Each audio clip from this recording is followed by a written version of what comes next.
Cassian and his classmates finally enrolled at Royal Pioneer Academy, an elite school reserved for top talent. Before classes began, excitement filled the air, and Cassian gifted his friends handmade necklaces to mark their bond. That joyful mood vanished during the ritual of awakening, where everyone's true powers were revealed. When this chance came, he mocked his brother and launched a lethal magical attack. Swelling with pride, Alden called Cassian up to the stage next, praising Cassian in front of everyone for his incredible crafting skills. The moment Cassian touched the crystal ball, disaster struck. His class came out as none, with nearly every stat locked at level 1. Worse still, his status bore the non-growth tag, meaning he could never level up. His only decent stat was dexterity, which everyone dismissed as completely useless. Paired with the skill jack of all trades, master of none, his friends betrayed him instantly. Alden ripped off the gift necklace and crushed it under his boot. Staring down at the fallen beast, Aldrin could hardly believe his crude weapon had brought it down. The monster still drew breath, helpless to move, so he crushed its neck with one final. They dumped him into the special training class, a dumping ground for failures. As Cassian crouched injured in the dark, a stunning girl named Seraphine approached him, a saint and the Academy's top idol. They were childhood friends, back when Cassian used to shield her from bullies. Ignoring his terrible stats, Seraphine cast her legendary healing magic on him for the very first time. The crowd went wild, since the first person healed by a saint receives a massive blessing and a huge prize. His goal was clear: enter the city, register as an adventurer, and eventually, Seraphine's handlers dragged her away, but her concern for him was obvious. Meanwhile, the principal, a greedy man obsessed with prestige and cash, wrapped up the ceremony by branding Cassian a failure and threatening anyone who brought shame to the school. Running dangerously low on coin, Aldrin pulled out a pocket watch and silver trinket he had taken from his family estate. He brought the items to Gold Basin, the grandest shop in town, but the clerks treated him like scum. Judging him by his ragged appearance, the guards tossed him out onto the street. Deep in the menu, Cassian spotted a unique passive called Skillful Body, which, without warning, the thief threw a blinding powder into his eyes and snatched his testing the skill. Power surged through his veins in an instant. As he adjusted to the change, arrogant nobles on the castle balcony spotted them and decided to use him for target practice. An archer among them drew his bow and shot an arrow straight at Cassian's head. With enhanced reflexes, Cassian caught the arrow midair and hurled it back 200 meters, pinning it into the stone wall right behind the bully. Aldrin pressed the red-haired thief against the alley wall, demanding to know why she targeted him. He could feel his agility and focus operating on a whole new level. She led him through back alleys to her hideout, introducing her partner, which instantly granted him expert survival skills. He ventured into the woods for resources while several warrior students trailed behind, laughing as he picked up stones. The young thieves navigated the back alleys and guided him to a quiet pawn shop driven by his dexterous growth trait. Crafting those basic tools triggered an immediate level up, boosting his stats further. The old shopkeeper inspected a sapphire necklace and offered 3 gold coins on the spot, a life-changing. He then shifted to Woodman and used a logging skill to fell a massive tree in seconds. That drew the attention of 3 warriors, who stepped up to bully him out of the timber. Assuming an unclassed kid was easy prey, they closed in. But Cassian swapped his class to Axe Butler as the warriors swung their weapons, and Cassian used a weapon-shattering skill to smash their iron axes to pieces with his stone tool. Terrified by the display, the bullies begged for mercy and fled into the trees. The quick victory pushed Cassian to another level up, unlocking the carpenter class. Since his assigned living quarters were a literal trash heap in the forest, he resolved to build his own home. He assembled a heavy timber cart to move logs and got straight to work. You won't do it. Now, back to the story. Flush with coin and carrying a new book to read, Aldrin felt his dark mood lift completely. Feeling generous, he offered to buy the 2 young thieves a feast at a local spot. He stood back, admiring the masterpiece he had built single-handedly in a single day. When Seraphine and her companions arrived, the huge, sturdy home smelling of fresh pine left them speechlessly impressed. Sitting inside a humble eatery, Aldrin devoured the hot, seasoned dish with overwhelming satisfaction. As they explored the interior, Cassian reached level 4 and unlocked an unexpected class, Ninja. Meanwhile, disaster was striking for Class 120. Their leader, the sage Alden, had tried building a basic shelter, but it looked like a pile of scrap next to Cassian's mansion. That revelation proved to Aldrin that his supposed trash skill was a rare divine gift. The shaky structures of Class 1 to 20 collapsed like dominoes, leaving the entire group homeless in the dark. Around the same time, the greedy principal and vice principal were scheming to skim prize money meant for top students. Sleep didn't come, so he opened a volume detailing the work of Nissen, a legendary. Spotting Cassian's two-story house from afar, they grinned, believing a star student had built it and rushed over with prize certificates, only for Seraphine to reveal that Cassian, the outcast they had banished, was the architect.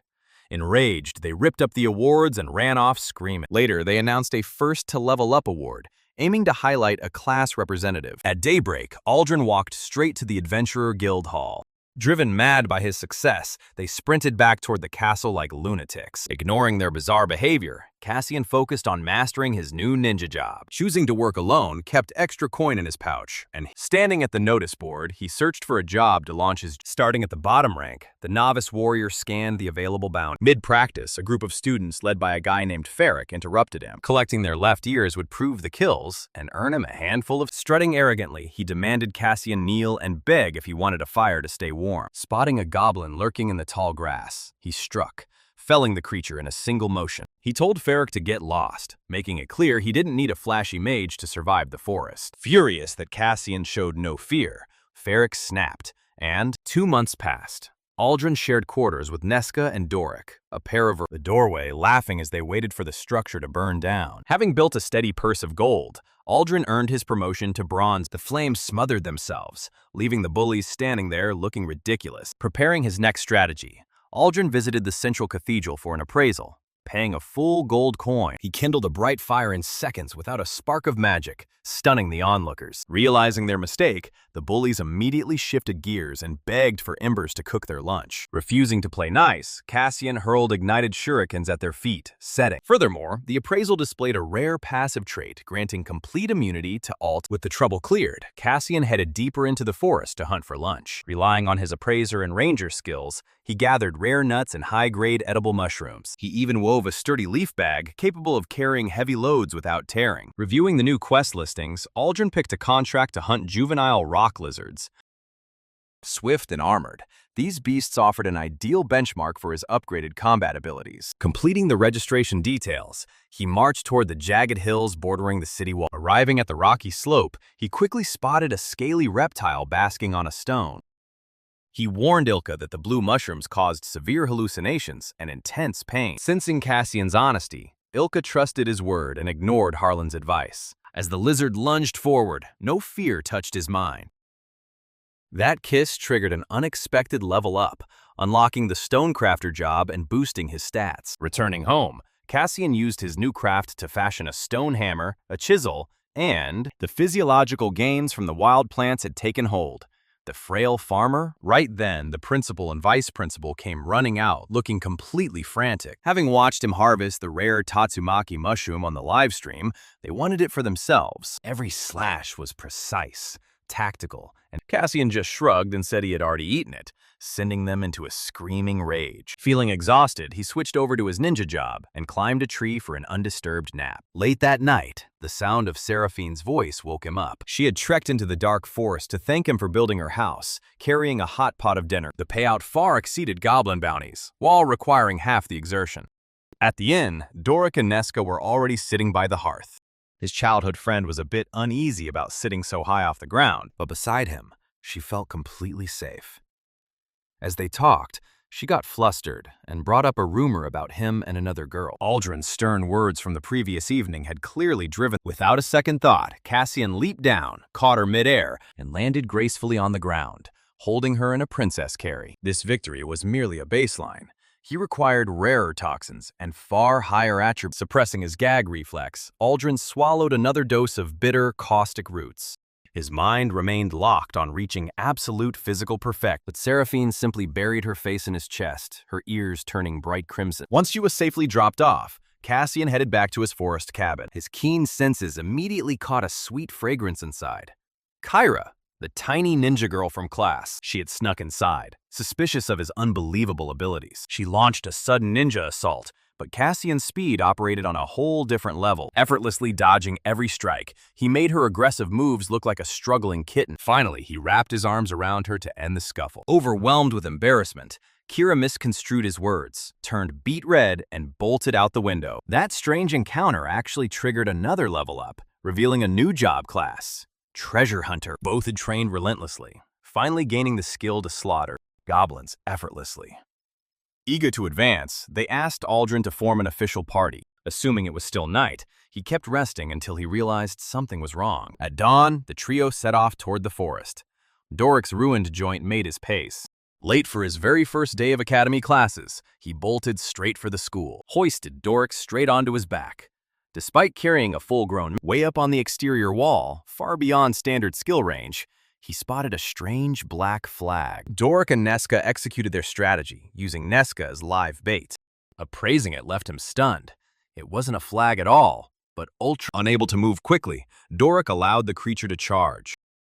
Over in the central courtyard, the vice principal stood smirking. He was the culprit who had blacked out Cassian's window to ruin his reputation. Addressing the gathered crowd, he declared that whoever found a hidden dragon pelt would become student council president, convinced he'd hidden it seamlessly. Little did he know, Cassian was already strolling toward the crowd with the legendary material slung over his shoulder. The vice principal froze in sheer shock, looking like he'd just seen a ghost. Scrambling to cover his tracks, he lied and claimed it was just a filthy scrap of black leather, telling Cassian to throw the trash. Cassian happily kept the rare wyvern hide for himself.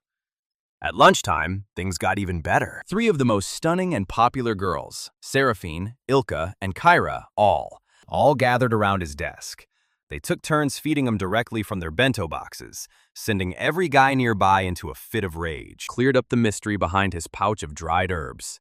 He had no interest in poisoning enemies or trading illegal narcotics. Instead, he laid out his secret.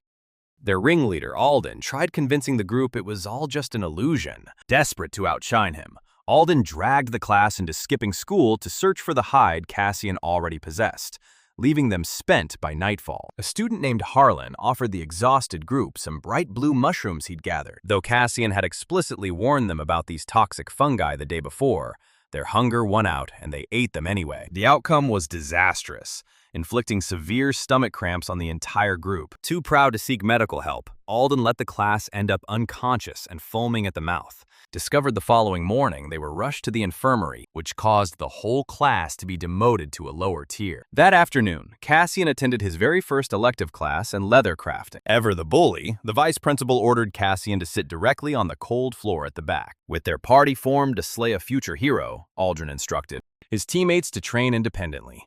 Busy with plant research, he vowed to mend Doric's secure magic tuition for Nesca. He dispatched Nesca to scout information on a specific. Thanks to Seraphine's firm intervention, Cassian finally settled in for the lesson. Healer inspected Doric's knee, finding torn ligaments and severe joint degradation. While students were permitted to borrow tools under the survival rules, the vice principal stepped in to meddle. He barred Cassian from touching any standard academy equipment under the guise of his special training status. Handing Cassian a magical needle and shears without any thread, the vice principal smirked, knowing leather work is impossible without it. What he failed to realize was that Cassian's scrap was actually top-tier dragon hide, which normal tools couldn't even scratch. Unbothered, Cassian took the items and stepped out the window into the courtyard. While classmates mocked him, assuming, once the guild's chief physician, his exorbitant fees caused his disgrace, driving him from the upper ranks. Now residing in the capital slum, and dried them over an open flame to create premium thread. Desperate for income, Cedric would perform the surgery cheap. Aldrin planned to send Nesca to the capital as a pair. Since Doric lacked diplomatic skill, and Sorvin, rather than settling for a simple cape, he crafted a full-length leather coat. Settling their strategy, Aldrin returned to his room, ingested another dosage of toxicity, hitting a peak quality tier that even veteran crafters rarely achieve. This dragon coat offered incredible benefits. It provided vast storage capacity without added weight, while insulating the wearer from temperature extremes. The vice principal immediately attempted to take credit, claiming the legendary tool loan made it possible, before grabbing his items back and retreating. Most students swallowed the lie and resumed mocking Cassian, but out of his 3 test samples, at least 2 delivered measurable attribute gains.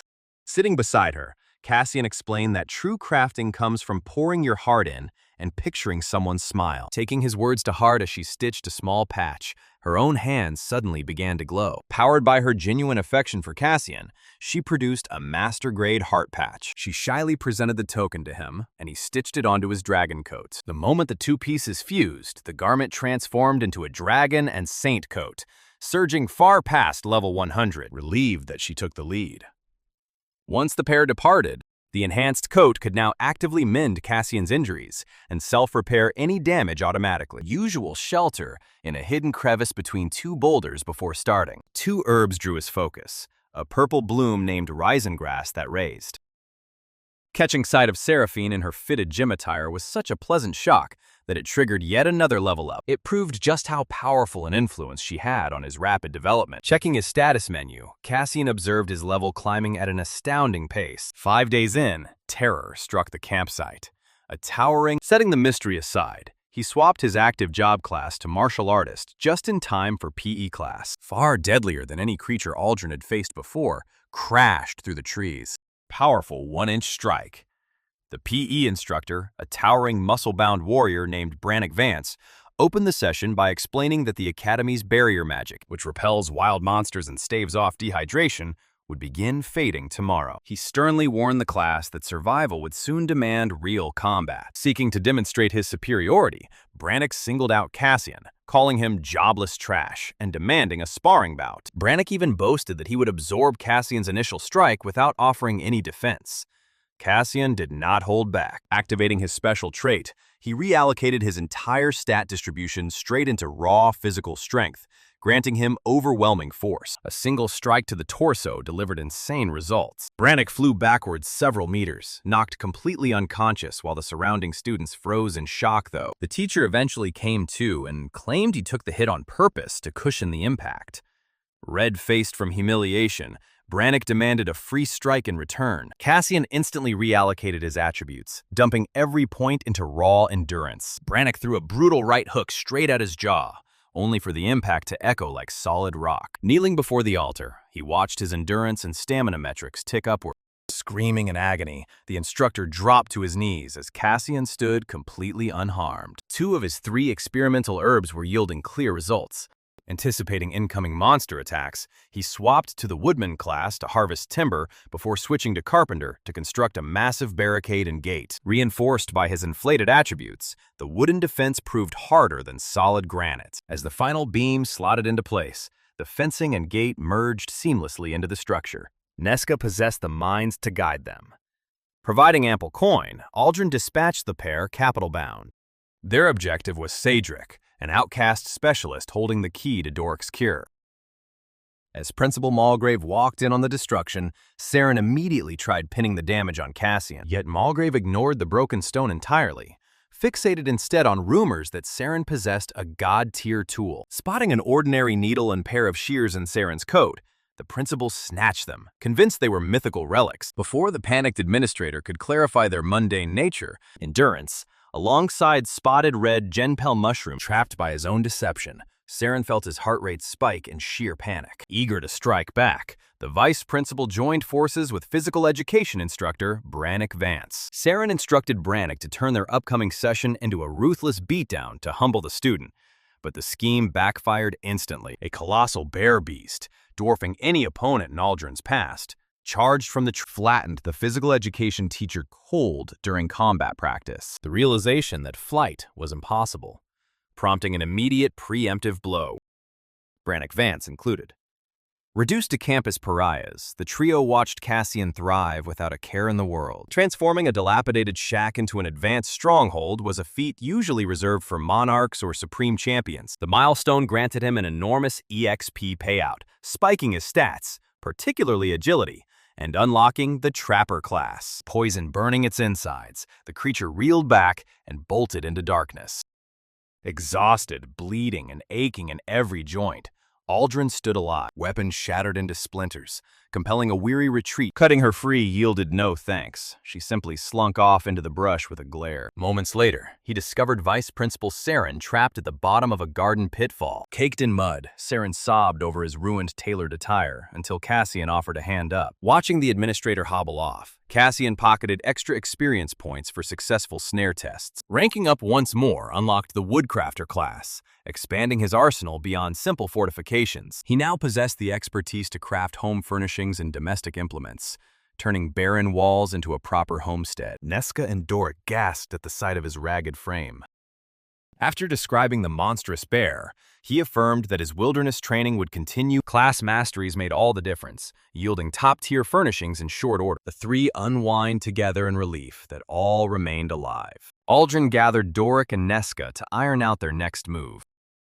As the cabin took shape, the system upgraded the territory from run-down shelter to standard home, unlocking regional expansion capabilities. A growling stomach signaled it was time to hunt down dinner. Approaching the student sector, he spotted a teenager named Alden barking orders from a raised wooden stage. Newly declared head of the settlement committee, Alden bellowed instructions regarding fortification deadlines before dusk. Unenthusiastic crowds offered half-hearted compliance to the demands. Rather than joining the crowd on the open plains, Aldrin targeted a desolate, rocky path. Farther down the trail, a dark-haired girl in traditional shrine robes aimed an arrow at target game. This was Morel, a shrine maiden assigned to Class 119. Her shaft missed wide, leaving her slumped in frustration as she admitted her archery practice had been strictly static. To assist, Cassian rapidly carved several stout branches into balanced throwing darts. A swift flick of his wrist brought down a flying target in one hit, showering prime fowl meat and bright plumage to Morel's utter disbelief. Repurposing the fresh drops, he fashioned a bundle of fine arrows right on the spot. Examining her gear revealed a flimsy western recurve completely ill-suited for traditional eastern archery techniques. Selecting a flexible branch nearby, Cassian crafted a specialized asymmetrical bow tailored to her style. The lightweight weapon offered exceptional draw weight and flawless balance. Equipping Nesca with magic would unlock higher-tier quests and boost their overall earning power fast. Returning to a familiar shopkeeper, Aldrin traded 20 gold coins. Stunned by his incredible skill and keen observation, Mirel dropped to her knees in deep reverence. Captivated by his abilities, she pleaded to be taken on as his personal student. Unwilling to accept a formal disciple, Cassian offered an alternative bargain. Guidance in exchange for. Aldrin set the magical grimoire down before his two companions.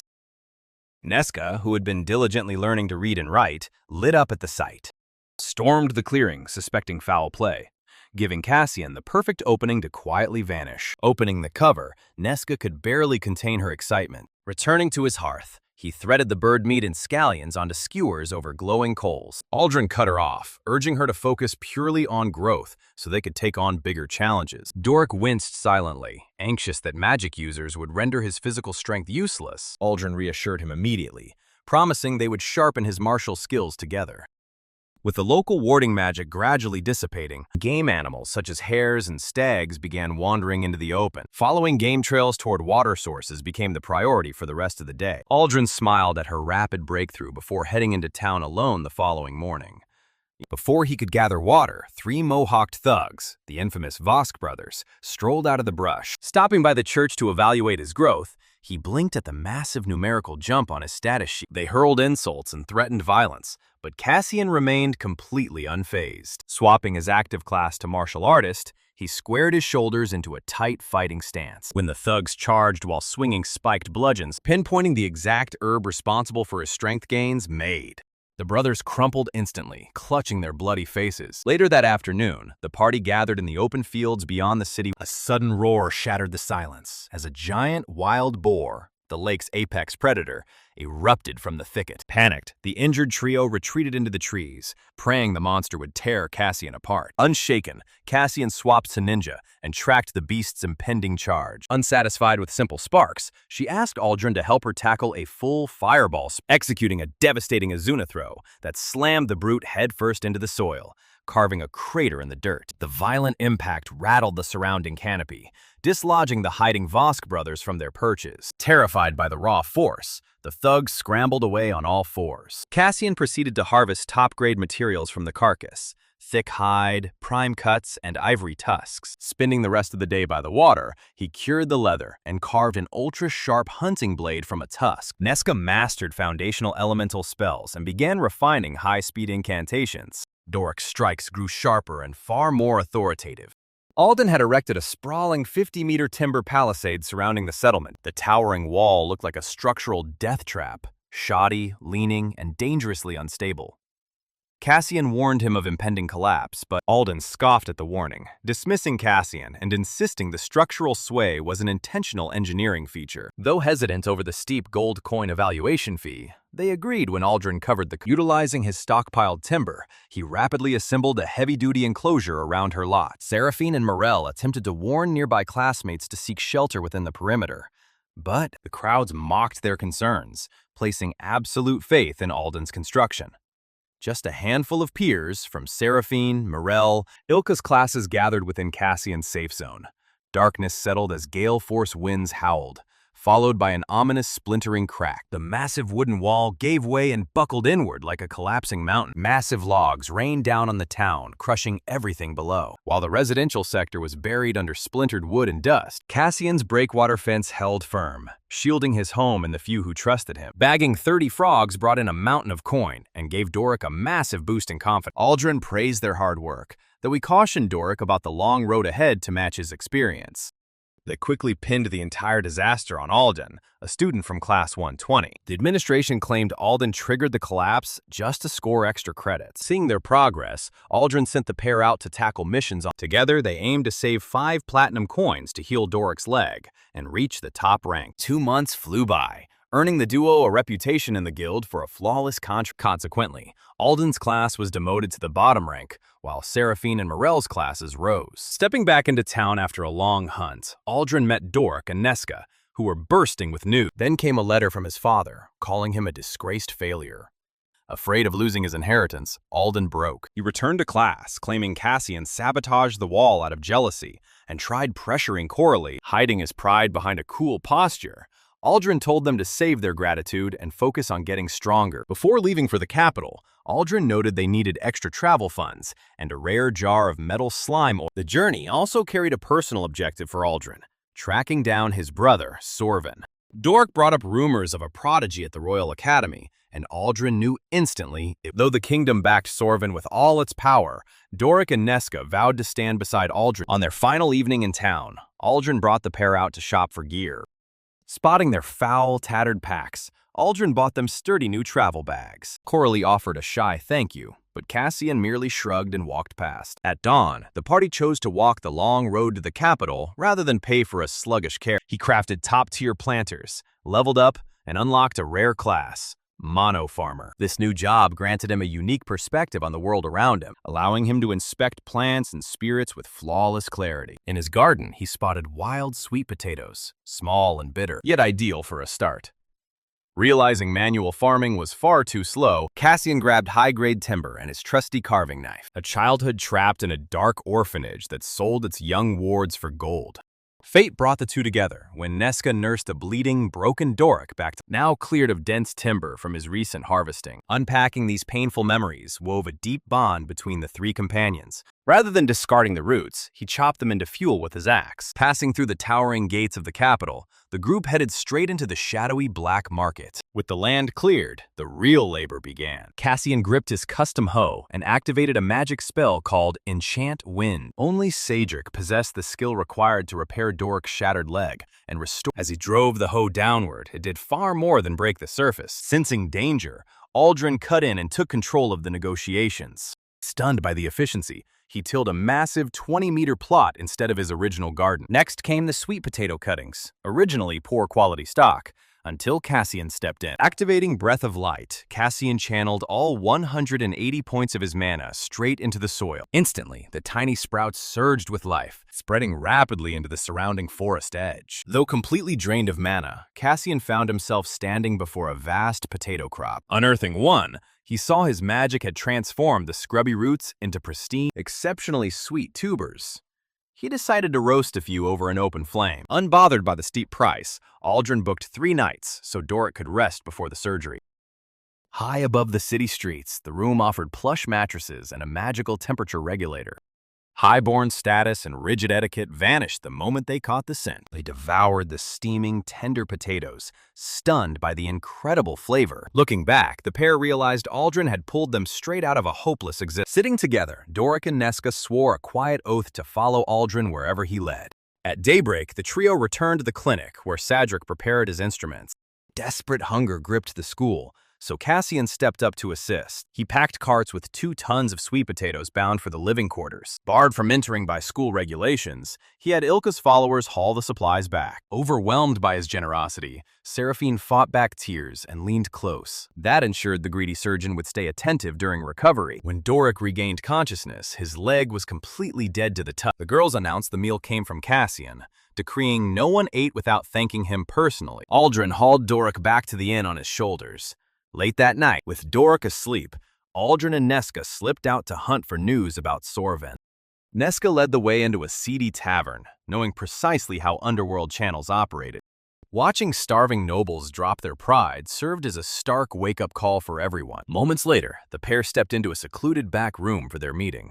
Taking the stage, the vice principal distributed booklets of slave tickets, the school's unique currency. Each ticket represented 1 favor or ration, binding student labor and survival to school oversight. Standing at the back of the crowd, Cassian observed. The informant revealed that Sorvin had risen to massive fame. Crowned as the sword god, his brother stood as top student at the national, surpassing even prodigy sages and necromancers. Sorvin ranked as the while not enforceable by law, refusing a command tanks your ticket's trade value. To maintain high standing, students are forced to honor every request. The petty vice principal targeted Cassian, holding up his ticket as a negative example. Aldrin realized his brother was still tracking him after 6 full. Sensing immediate danger, Aldrin prepared to flee the capital at dawn. No one would want favors from a low-tier trainee. Next, to spark fierce competition, they announced a 10 million yen reward for the first class on the board. Over warm pancakes and honey, Aldrin announced his departure for Varnhold that evening, their high nobility status. The moment the assembly broke, the pair stunned the crowd. Once darkness fell, Aldrin struck out down the highway alone, publicly pledging their complete allegiance before the entire student body. Panicking, the vice principal insisted elites shouldn't waste assets on trash, but the girls countered that Cassian built their shelter and trained them. Keeping his composure, Aldrin insisted he was merely a brother concerned for his family. He assumed this would keep Cassian broke, unaware their lowest tickets were valued at 10 million yen, instantly handing Cassian 20 million. Ilka and Kyra added theirs as well, pushing his total past 21 million yen. In moments, Cassian transformed from a zero-value outcast into the richest student, claiming the top spot on the leaderboard. Enraged, the vice principal tried smashing the leaderboard with a chair, but another instructor restrained him.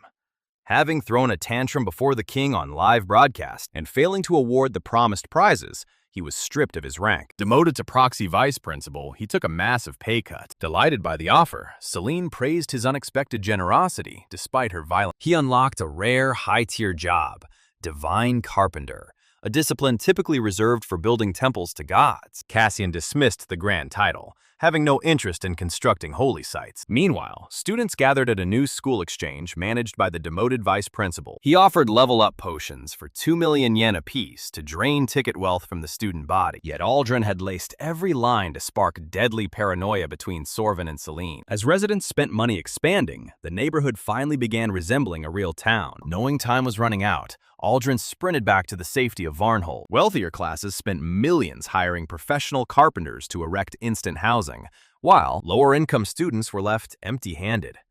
Morel the Shrine Maiden and her friend Seraphine came to see Cassian. Morel was in a tough spot because the vice principal was forcing her class to vacate Seraphine's home. The vice principal even brought hired builders, demanding Morel surrender her building permits to cover their fees. Morel handed all her permits to Cassian instead, trusting her master to build the house. Cassian agreed without hesitation, gladly taking on any crafting job. Aldrin secured silver rank status and ventured deep into Pakel Woods, harvesting rare herbs. While hired carpenters worked nearby, mocking Cassian as a jobless amateur, he began constructing at an astonishing pace. Returning home, Aldrin found Doric sprinting around without a hint. Tensions rose further when Seraphine and Morel doted on Cassian, wiping away his sweat and offering fresh water. Jealousy boiled over among the professional builders. Aldrin vaulted out the window, circled around the alleyway, and slipped. Since Morel is a shrine maiden, her home counts as a sacred shrine and requires a traditional entrance. Going the extra mile, Cassian dyed the timber deep red using crimson petals and built a grand gate. Standing on the doorstep was simply the elderly merchant from Sevenlook. The old shopkeeper had aided Aldrin countless times, even bestowing the life-changing grimoire. Far from an enemy, the old man had brought Nesca a top-tier magic staff as a parting gift. Sudden darkness blanketed the sky as divine lightning crashed down from above. Bidding farewell left Aldrin driven to succeed, determined to repay the old man's generosity. Their half-built house exploded into splinters, yet Cassian's shrine stood undamaged, bathed in holy light. Moved to tears, Morel realized the heavens had personally approved of Cassian's creation. She threw her arms around Cassian in gratitude, and as he gently stroked her hair, her bond with him grew even stronger. Suddenly, Morel's tough bodyguard Dagny yanked Cassian back. Suspicious and furious, she demanded to know how an unemployed guy could build a sacred shrine. Drawing her wooden blades, she ordered Cassian to stay away from Morel. Leaving the city gates behind, the trio quickly fell into a comfortable rhythm. Ignoring her shouting, Cassian grabbed a block of ogre wood from the rubble and carved a new wooden sword for her. Dagny scoffed until she gave it a test swing. It balanced perfectly. Cassian urged her to strike a boulder. Type, "I'm loving it," though I bet most of you won't actually do it. A deafening crash echoed. The wooden blade remained flawless, while the giant rock split clean in half. Under cover of darkness at camp, Nesca slipped away to hone her spellcasting and merging wind and water elements. Nesca strove to master a spell called Icicle Ball.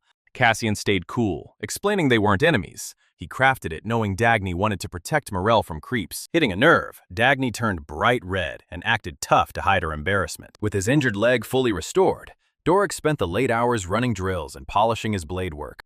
Shoved it into Cassian's hand, refusing to owe him anything. Before storming off, she warned Cassian not to get too close to Morel. Meanwhile, back in the capital, Celine, a girl possessing the rare Sage class, attempted to gain Sorvin's favor. Eager to test his new skills, Cassian ventured into the forest. Yet Aldrin had crafted the message specifically to sabotage both of them. He realized that because he frequently hunted here, local animals viewed him with sheer terror. Trying to trap a bird and force a tame failed when the creature chirped mockingly and flew off. He vowed to end her life if she ever crossed his sight again. Going all in, he dumped 3,000 points straight into charm, making the ground rumble beneath his feet. Every creature in the woods stampeded toward him with hearts in their eyes. He was instantly swarmed by woodland critters.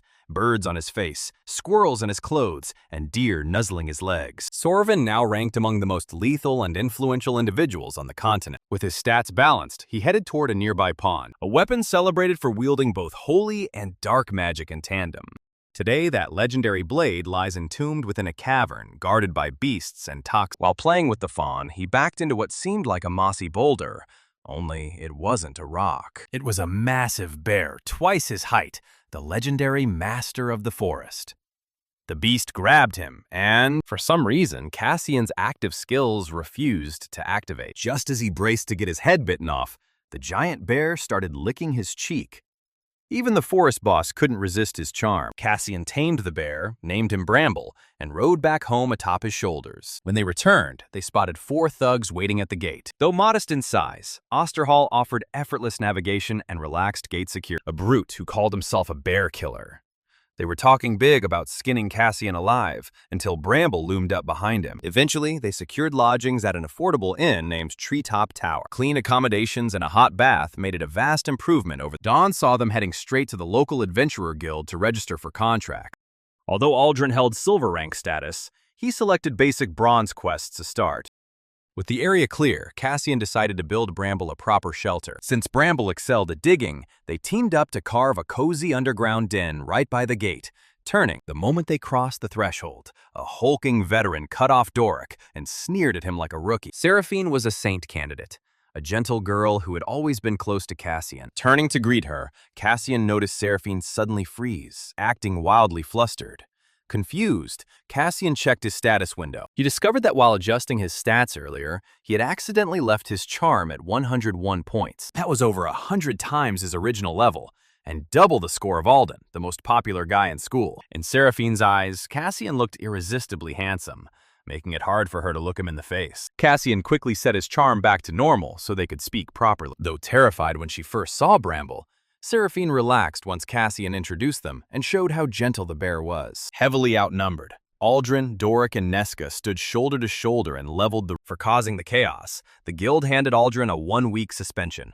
A penalty she didn't mind in the slightest when her white saint's robes got dirty. Next morning, Aldrin visited an alchemy shop called the Wandering Cat to prepare for his journey into Kelvin. As they chatted, Cassian noticed heart-shaped icons floating around her head, a perk of his tamer skills allowing him to see her deep affection. Aldrin bought cooling, healing potions from Tilda to soothe his wound. More importantly, Aldrin shared his detailed notes on magical plants with her. Spotting Bramble's fur on Cassian's coat, she used it to brew a special whisper voice potion and gave it to him for free. She explained that it allowed the user to whisper to someone far away, though nearby people could still hear it. Armed with this knowledge, Aldrin prepped to enter the forest.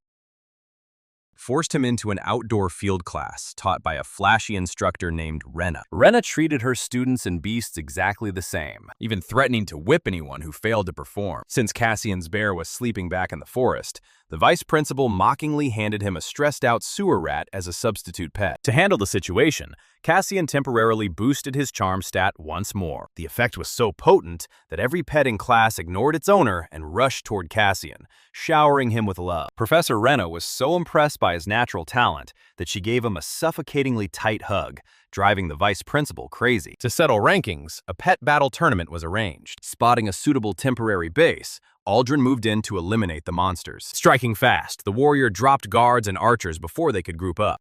High-level Black Panther he claimed to have tamed himself.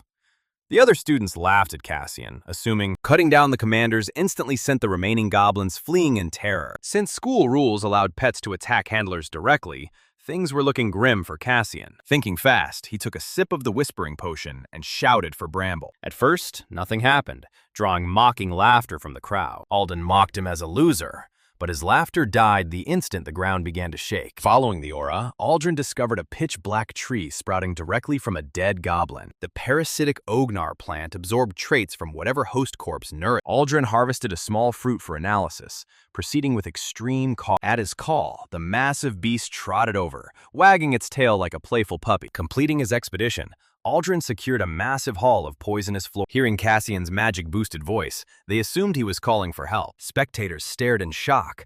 Not only had Cassian tamed a forest lord, but 2 elite girls followed his every word. Enraged with jealousy, Alden accused Cassian of using mind control, but no one bought it. His companions assured Aldrin the city remained peaceful without any rival interference. Alden commanded his Black Panther to strike, but the big cat simply yawned and ignored him. Furious, Alden whipped the panther to force its obedience, and the beast snapped. Turning on its master, the cat pinned Alden to the dirt, ready to tear open his throat. Nesca proudly announced her official promotion to silver rank.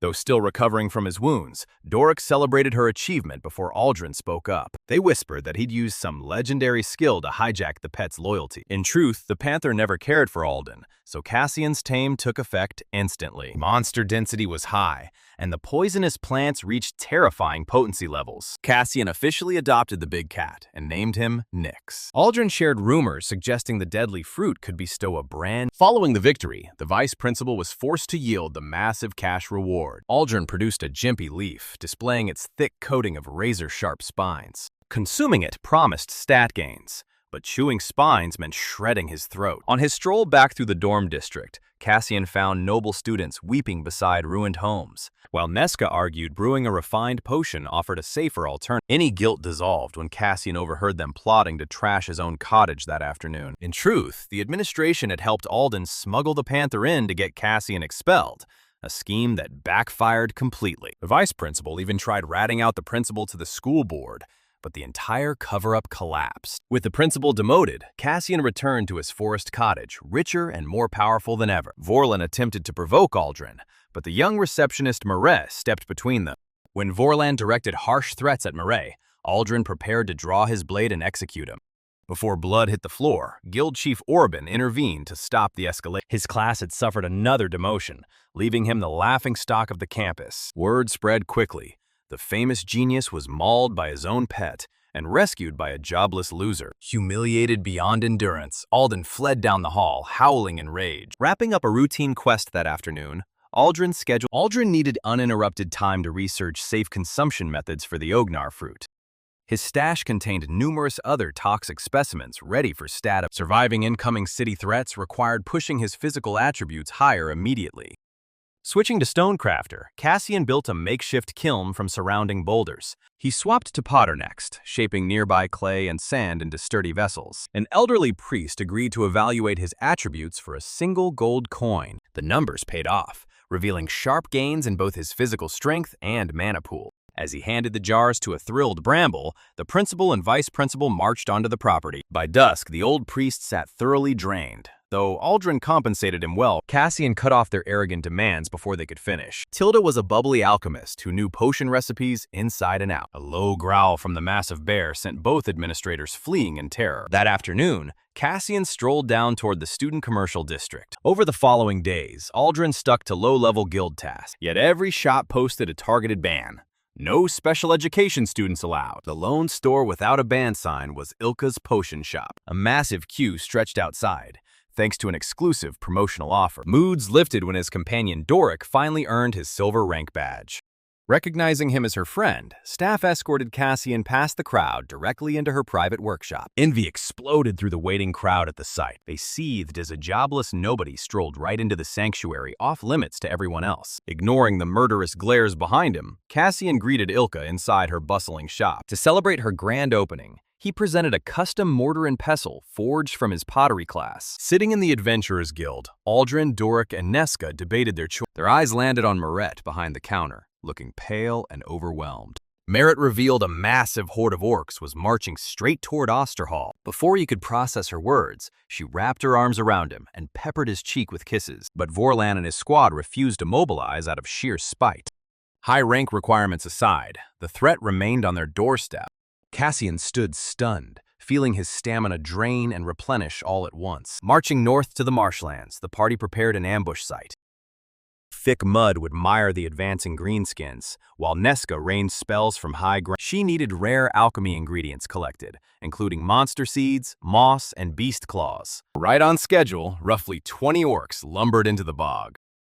Front lines packed armored warriors, anchored by a towering orc. Nesca opened the engagement, launching a barrage of magical projectiles. When one brute broke through the silt, Aldrin dropped it with a... Doric struggled initially as his blade bounced off dense hide.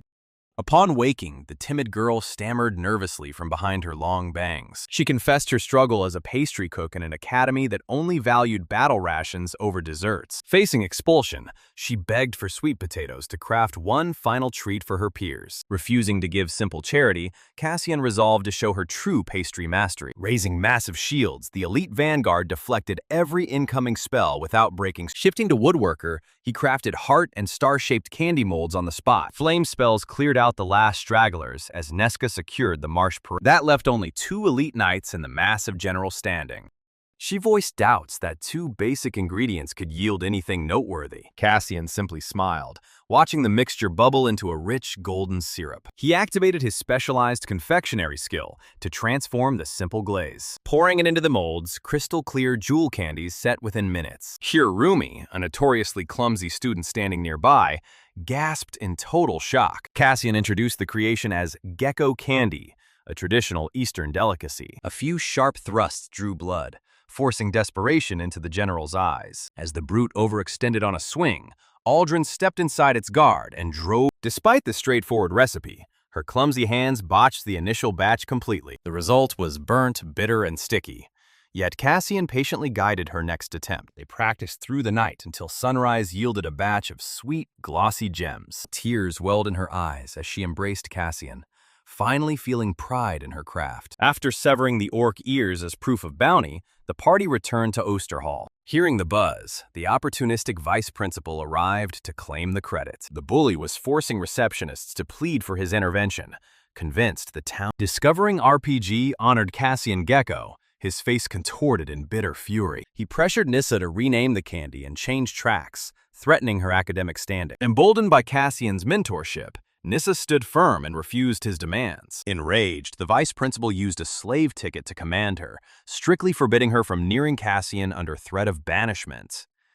To his shock, Nissa reacted with pure delight. Banishment meant she could join Cassian's special training class and stay by his side forever, making her ready to dash to him on the spot. In a panic, the vice principal accidentally wasted his final ticket attempting to revoke the command. If the guild could only survive as Vorlon's puppet, Aldrin snapped, then it wasn't worth saving at all.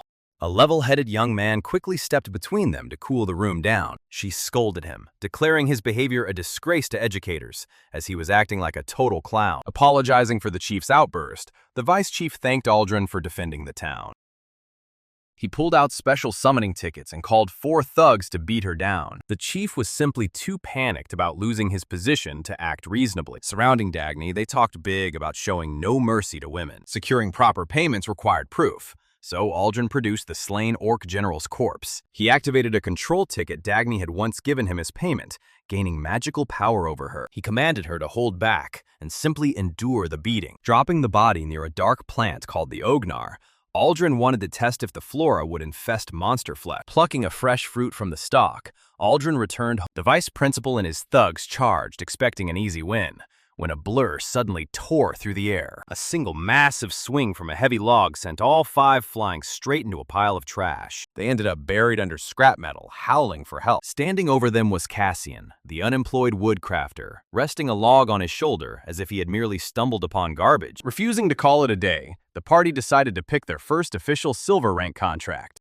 The Academy Rescue Squad had to dig out the thugs, while the vice principal insisted he was a faculty member, but far beyond a simple wild beast. This monster moved with blinding speed and channeled elemental magic. They hauled him off to their slum territory to teach him a lesson, leaving his skin covered in cigarette burns. One burn on his forehead literally read "Fake Vice Principal," leaving the principal fuming the next morning. Disgusted by the vice principal's endless blunders and frequent infirmary stays, the school board demoted him. They gave him an ultimatum: lose 2 ranks, or pay Cassian 10 million in prize money and drop only 1. The vice principal harbored such fury toward Cassian that speech completely failed him. He could only emit strange, glitchy noises like a broken machine. Meanwhile, Cassian woke refreshed, reaching level 16 and unlocking the fireworker class. Nesca aimed to maximize the raw destruction behind her spells.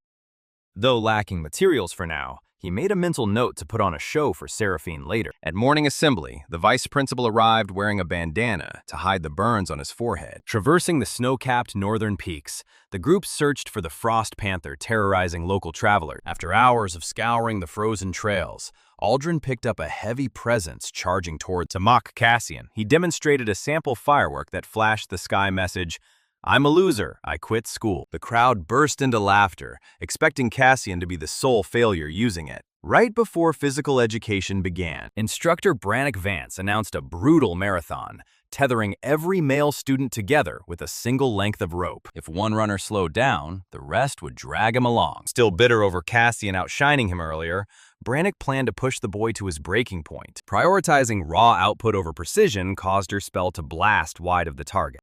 Seraphine and Morel intervened, declaring themselves Cassian's assistants as they took charge of his belongings. The panther erupted sharp ice spines across its spine, blocking the attack. As the starting signal approached, Brannick Vance leaned close and warned Cassian to brace for absolute misery.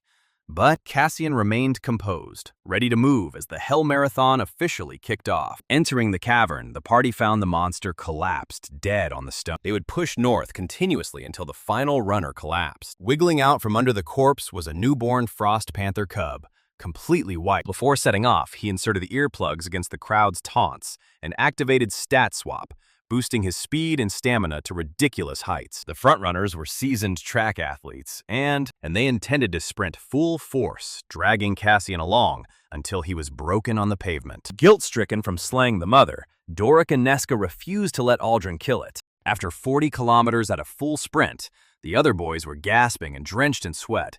Yet, nuzzling up against Aldrin's boots, the tiny creature acted so helpless that Aldrin finally reaching the 50-kilometer mark, the group pulled into a designated rest station. Raising a monster inside city limits was a massive risk.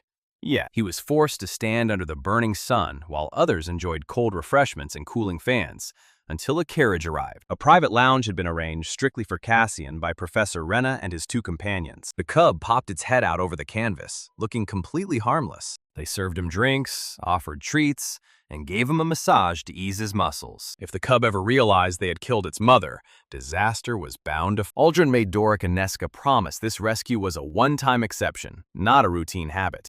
He had covertly supplied the runners with banned stamina elixirs and boots that multiplied their speed tenfold, pushing their stats to a superhuman 500. Sneaking the cub past the front desk, the party brought it inside the inn undetected. Inside their room, Doric and Nesca fawned endlessly over the small beast, though.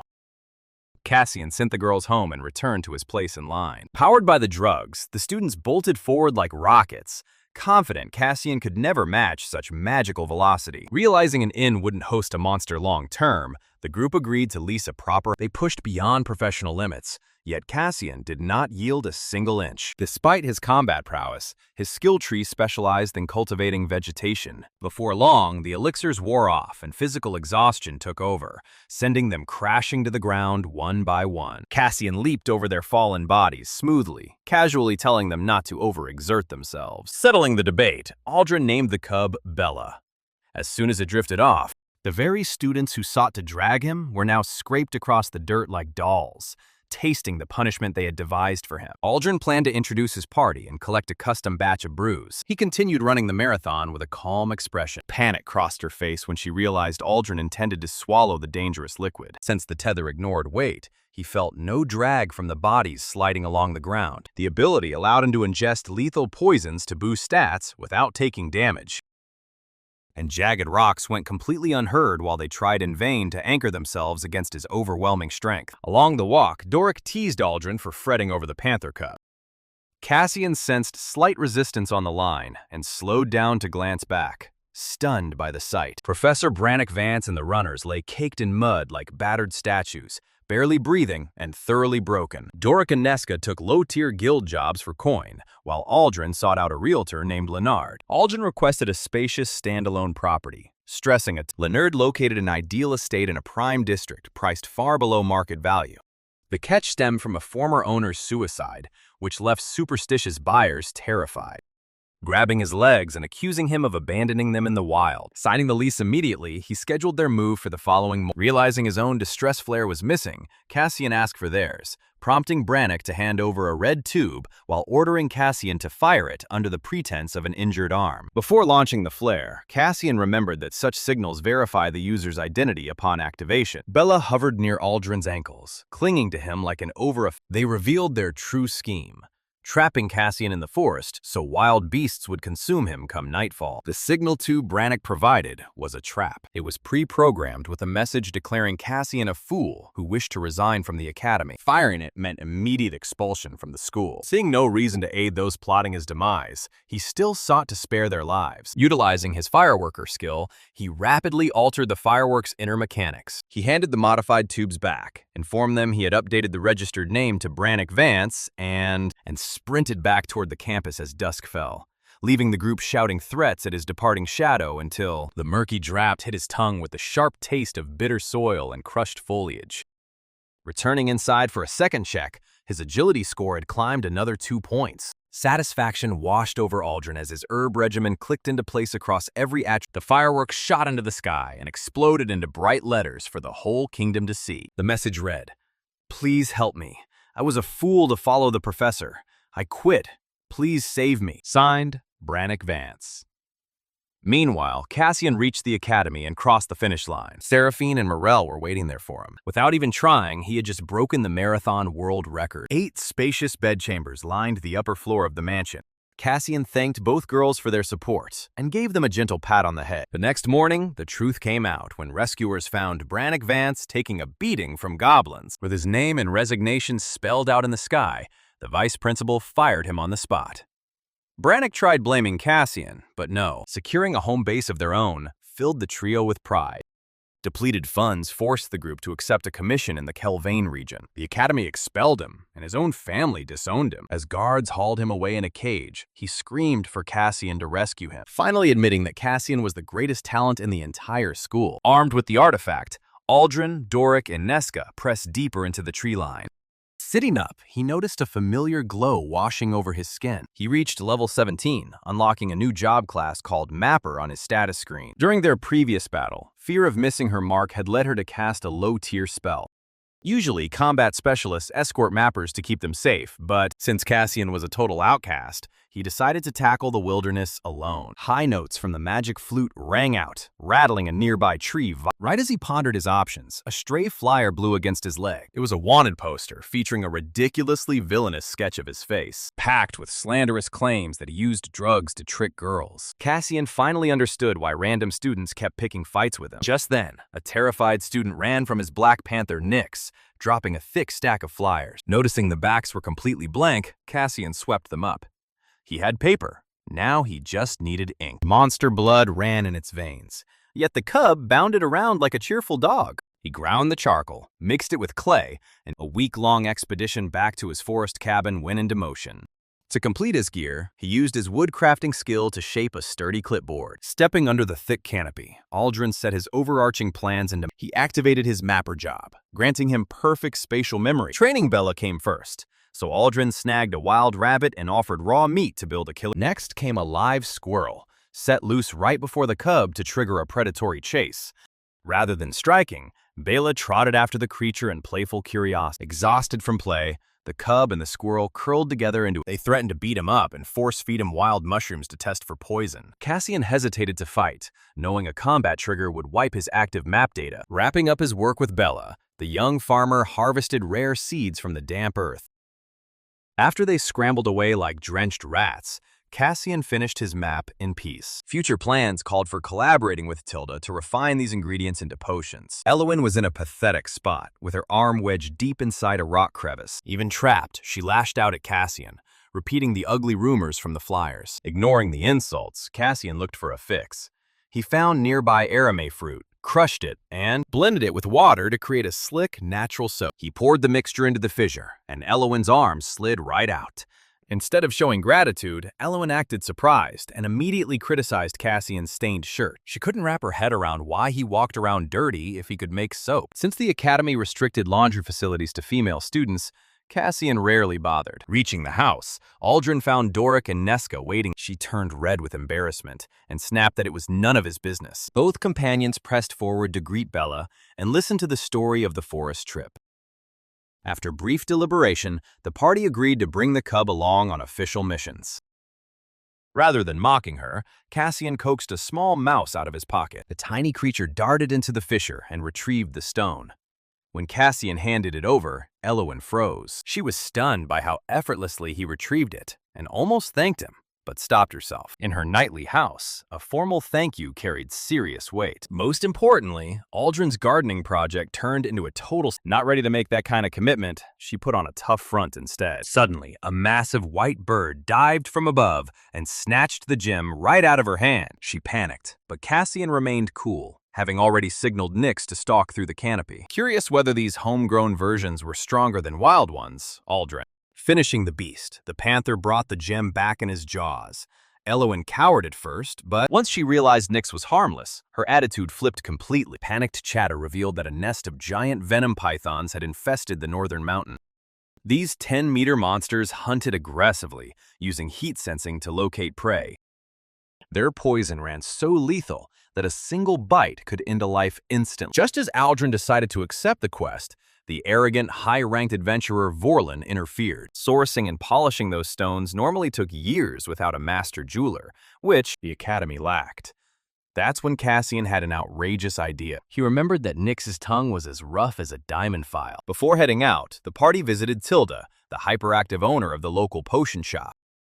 Within minutes, the rough rock transformed into a brilliantly faceted jewel, leaving Elowen speechless. She set the gem into her blade, and it flared with magic power. Fully equipped, the team reached the snowy mountains, only to find Vorlon and his crew missing. After waiting 2 hours, Aldrin refused to waste more time and started the climb with just Doric and Ness. Scaling the peak, they discovered a dead frost panther, brought down effortlessly by That proves just how deadly these venom pythons truly are. With the freezing cold air setting in, the team pulled on heavy coats and prepared for. Aldrin, Nesca, and Doric trekked up a snowy mountain on the hunt for venom python. Thanks to his null toxin skill, Aldrin was completely immune to any toxic attack. Higher up, they spotted a massive black python lurking near a tree, stalking a calling it destiny. He made Elowen blush, especially as he continued. Once the serpent struck the deer, Nesca unleashed her flames. Aldrin lunged forward and severed its throat with one clean strike. He then presented two freshly cut stones, a fire sapphire and a luminous topaz. Continuing up the peak, Aldrin borrowed Doric's blade to practice dual wield. Elowen caught them gently, stunned that all three legendary gems were gathered in a few hours. Vorlin was an old rival holding a bitter grudge against Aldrin. This seemed impossible. Even the legendary Holy Knight Aurelian took 3 full years to complete the trial. Yet her biggest struggle was the sudden stir of emotions inside her chest. She had sworn off men entirely to dedicate her life to Seraphine. Yet here was a guy who gathered and crafted 3 rare gems in a day without expecting anything in return, even giving full credit to his panther. She had never met anyone like him. Suddenly, Seraphine's glowing praise made total sense, and Elowen felt her heart give way. Fear gave way to absolute focus, making time feel like it slowed to a crawl. As the first python lunged with a fast bite, Aldrin sidestepped and stabbed it right in the... Cassian snaps back to reality and pushes Elowen aside. But before anyone can react, a small hooded girl named Kyra. 2 more pythons lunged simultaneously, one striking low from the ground and the other from above. Keeping his cool, Aldrin locked his focus on the grounded attacker. Elowen calmly reassures her that it's only Nyx, Cassian's familiar. Turning on the third python, Aldrin stabbed it repeatedly until its body... Elowen simply strokes her hair, acting like this is completely normal behavior. She explains that Kira always glues herself to someone whenever she gets scared. Kira pouts and insists it's a secret ninja technique, not a sign of fear. Once the chaos settles, Elowen looks down at Cassian and remarks that while she used to think he was useless, she's willing to upgrade him to a workhorse now. Kyra makes a cheeky tease, so Once-Go threatens her with a lewd ghost, causing Kyra to instantly bury her face in Once-Go's chest. Blushing furiously, Elowen pulls out a booklet of slave tickets and tears one off. Aldrin chuckled to ease the mood, though he kept his distance while coated in snake venom. She turns to walk off as Kyra, still clinging tight, yells back that next time they meet, they'll be bitter enemies. Cassian stares at the ticket, completely stunned by the massive fortune written on it. Little does he know, this single ticket is about to set off a chain reaction miles away. Meanwhile, over 4,000 kilometers away in the royal capital, Principal Malgrave takes the stage. He's hosting a grand educational achievement presentation at the Royal Palace, surrounded by international reporters. Unveiling the Academy's asset ranking board, he reveals that Class 119 claims top spot with over 46 million in assets. The crowd erupts in cheer while the remaining class standings stay hidden. Aldrin tossed the sack of python tongues onto the mud right in front of them. In truth, second place belongs to the special training class, and exposing that would ruin his narrative. So he smirks at his cleverness. He also notes to cut ties with the vice principal soon, given his recent unhinged outbursts. Realizing Aldrin was far beyond their level, they shrank back as Aldrin challenged Vorlin to single. Before we can cover the screen, the special training class surges into first place with 51.2 million. He was still slower than the monsters Aldrin had just killed, allowing Aldrin to slice his arm effortlessly. Back at the academy, Malgrave had been stressing over how to keep the special training class off top rank before the presentation. Hearing that the vice principal took divine punishment after trying to mess with the shrine Class 119 built, he got an idea: a donation box. He figured it'd be easy to collect 40 million through donations, especially with Morel's massive popularity. Morel flatly refused, stating that the shrine's sacred relic hadn't been placed yet, and that it had to come from her master. Malgrave didn't care. He waited until Morel and the girls walked away, then secretly set up a donation box at the shrine, hinting to the male students that Morel favored whoever donated slave tickets. Eager guys went wild, throwing in high-value tickets they had been holding onto for ages. Malgrave laughed watching the pile grow, but realized he had to snatch the box before Morel returned. So, he ordered everyone to keep quiet and wheeled the heavy box away. Back at the presentation, the humiliated principal loses his mind and begins smashing the magic ranking board with a chair. This massive scandal hits the front page headlines the following day, and the principal returns to school looking like an absolute wreck. Walking back into his office, he freezes upon finding the vice principal. Aldrin delivered a lethal strike to end his life for good. Without a trace of guilt, Aldrin absorbed Vorlin's skills and prepared to move on. Desperate to salvage his position, the principal begs for a way out. The vice principal proposes a deal: pay 100 million yen to fix the rare magic board he destroyed, and the demotion will drop to just 1 rank. To cover up the kill, Aldrin forced the lackeys to haul the corpse into the forest in a sack.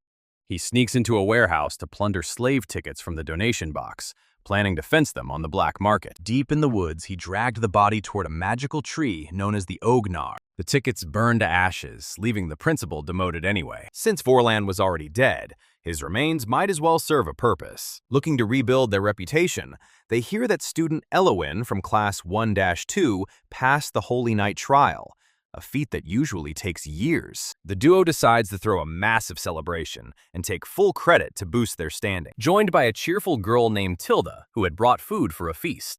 Exhausted as Aldrin was, his friend's easy laughter took the weight off his shoulders while they drank late into the night.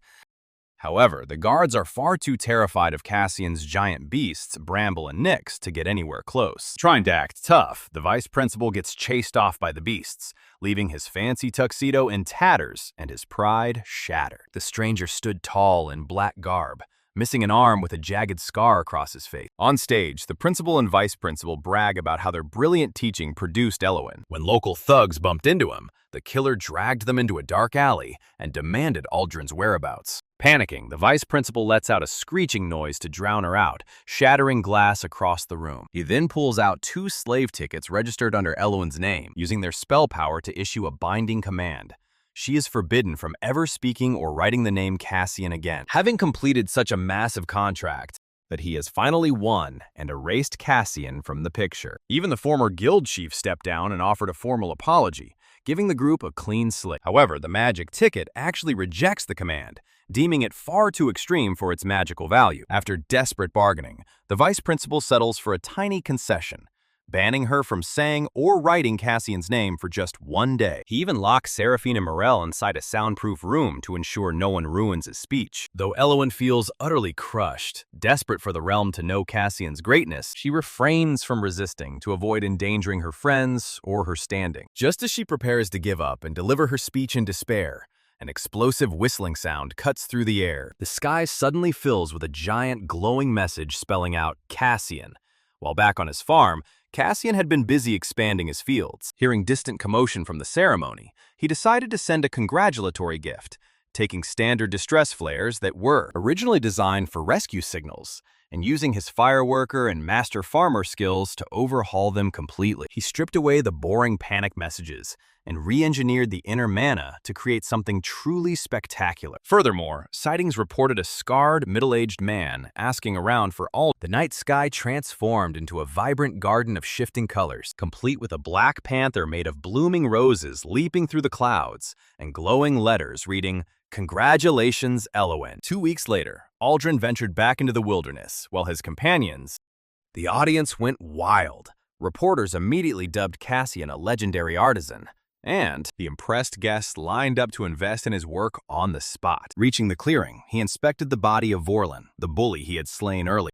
In a desperate attempt to save face, the principal ordered 10 professional firework artisans to launch a counter-display and overwrite Cassian's name. The professionals fired everything in their arsenal, but their low-level fireworks couldn't make a dent in Cassian's creation. It was like trying to put out a forest fire with a water pistol. Cassian's name remained crystal clear in the sky, making the school staff look like absolute fools. While corrupt teachers and arrogant students squirmed in humiliation, Elowin jumped for joy, realizing her Prince Charming had come through for her in the coolest way possible. The impact of this stunt was so massive that news reached the royal capital by nightfall. Inside a glowing sacred chamber at the palace, a group of powerful leaders met in secret, obsessed with preserving their prestigious image. Now, forged by dozens of power-enhancing herbs, his physical frame could handle the mental strain.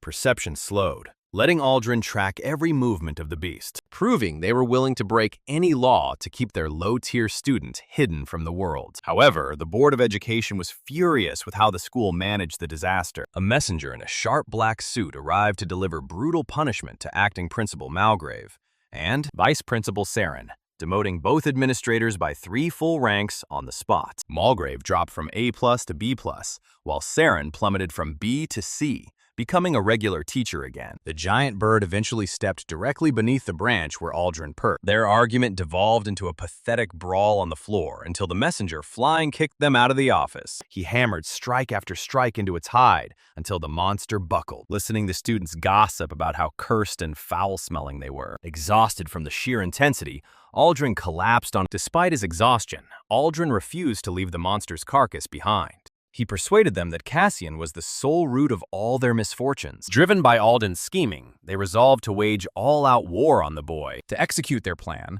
they declared a false state of emergency, claiming the school was under threat. They disabled every teleportation gate, completely isolating the academy from the outside world for a full week. Draining their private wealth and liquidating their estates, they funded this petty crusade, kicking off 7 days of fire. Cassian awoke early, discovering he had unlocked new abilities like weapon destruction and helmet splitter under his axe butler job. Stepping out toward his classroom, he found the residential sector blocked off by a dense barricade of guards. These weren't trained soldiers, but his own fellow classmates playing the principal's personal enforcers. They sneered in arrogance, believing heavy steel armor rendered them invincible against a simple stone axe. When Seraphine and Morel rushed to reach Cassian, the guards stepped in with unsettling smiles. They warned that a scarred, one-armed stranger was hunting for him in a nearby settlement. That crossed the line. Cassian could ignore personal insults, but nobody touched his companions, and pure rage took over. He swung his stone axe with blinding force, shattering a guard's steel helmet and knocking him out instantly. Morning came, and Aldrin visited the chapel to measure his status card, where everyone's job is listed. The terrified enforcers scrambled backward in a desperate bid to escape. They tumbled over each other, looking like helpless turtles flipped onto their shells. Cassian urged Seraphine and Morel to fall back to safety before official guards swarmed the sector. Testing the true potency of his harvest, he swallowed a fresh, homegrown yield before returning. He even threatened to resign as their instructor if they disobeyed, forcing himself to stay stern despite the pain it caused. With the academy erupting into a war zone, keeping them far from the front lines was his only option. Relief washed over him as his laborious cultivation yielded terrifying marks. A sudden wave of intense dehydration washed over him. Normally, the academy's automated hydration magic kept everyone refreshed, but the enchantment had vanished. Guessing the administrators had cut the spell as part of their lockdown, Cassian hurried toward a nearby pond he had scouted, only to freeze in shock. The pond was completely filled in with soil, topped with a taunting sign reading, "Too bad." A cruel sentence, since no human survives a week without water. Raw venom was useless. Only the plant matter itself refined his bodily traits. Now came the true test, consuming the swollen fruit nourished on Vorlin's corpse. Taking the blame upon himself, Cassian swore to lead the animals to a new spring and marched deeper into the wilderness. As he searched, his experience surged, leveling him up and unlocking a rare class. Dowser, biting in, flooded his mouth with the rank taste of decayed flesh and rust. For days he trekked through the dense woods, clinging to survival on morning dew and wild berries. Every droplet of water he gathered was given away to the desperate animals trailing behind him. An hour afterward, Aldrin presented his card to the temple priest once more. Meanwhile, back at the academy, the staff set up a massive magical display, broadcasting Cassian's ordeal. They fully expected the student body to take pleasure in watching his humiliation. Such explosive growth seemed impossible for a class designated as a humble farmer. He took pride in personally sealing every water source, completely unaware his scheme was about to backfire. Guided by his dowsing ability, Cassian stumbled upon a hidden cave holding a massive chest Saren had stashed for his favorite pupil. Opening the chest accidentally completed a legendary hidden quest, awarding him 100 million points and launching him to rank 1 on the leaderboards, stunning the entire audience. Rather than mocking Cassian, spectators turned their anger toward the faculty for rigging the game and insulting the lower classes, while Cassian pushed forward without taking a single coin. Cassian pressed through the brush until the faint sound of splashing water reached his ears. He raced toward the noise, expecting a flowing river, only to find a dry creek bed carpeted with dying fish. Activating all 3 turned him into a juggernaut, though it rapidly burned through his stamina. Right beside the dry bed stood another massive billboard, displaying the principal and vice principal laughing hysterically. A sign beneath them repeated, "Too bad."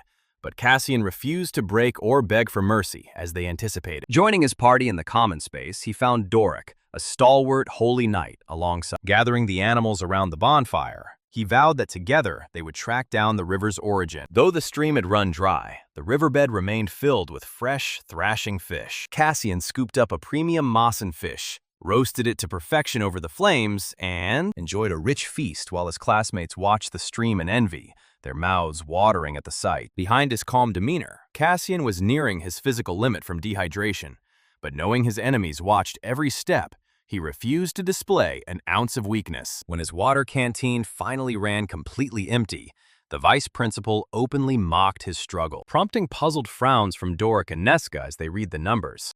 Unfazed, Cassian constructed a makeshift filter using a wooden cup, layered sand, gravel, and shredded cloth from his own sleeves. Within seconds, murky sludge was transformed into pristine drinking water.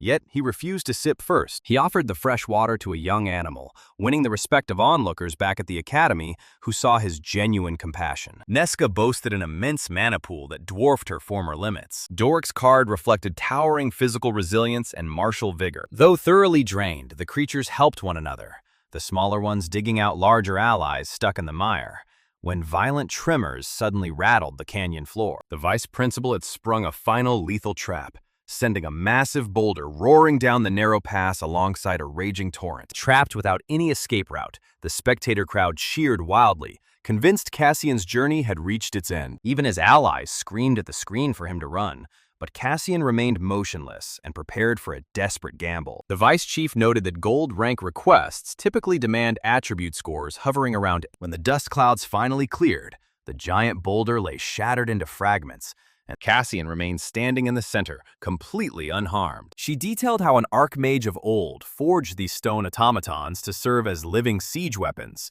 but by reaching level 8 in the face of death, he unlocked absolute defense, immovable, tanking a mountain-sized impact without taking a scratch. While the administrators were celebrating his presumed demise, Cassian simply coughed away the dust, wiped his face, and at the bottom of a dust-choked chamber stood a 5-meter titan forged from rock. Calling upon his crafting skills with unprecedented focus, he carved the timber frantically as the waters rose around him. In the nick of time, he completed a sturdy wooden ark and yelled for the animals to board. As they all scrambled inside, and the raging currents swept them down the valley. Rather than merely floating, the vessel glided over the violent currents as if soaring through the air. As the water subsided, Cassian pulled the shivering creatures onto dry ground. Every life was spared, and as a gentle rain fell, the forest slowly began to revive. Thanks to his fortified defense stats, those bone-shattering blows bounced harmlessly off his... Cassian realized the massive flood had carved a fresh river right outside his cottage,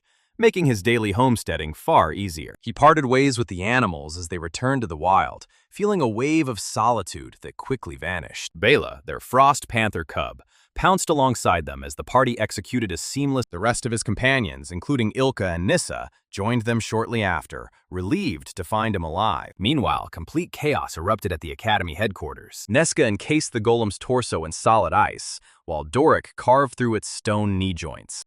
Capitalizing on their breakdown, Alden strode onto the main stage, accompanied by a live musical ensemble and wearing elaborate attire. Collecting the magical core and metal salvage, the party returned to their employer, an elderly mage named Wendell. Though Alden was the true mastermind behind the scheme, he betrayed his accomplices to protect his own skin. He escorted the Board of Education into the hall, ordering the immediate arrest of the principal and vice principal for treason. The disgraced leaders screamed and traded blame as guards locked them in an iron cage and dragged them off. The elderly scholar readily agreed to mentor her in arcane fundamentals.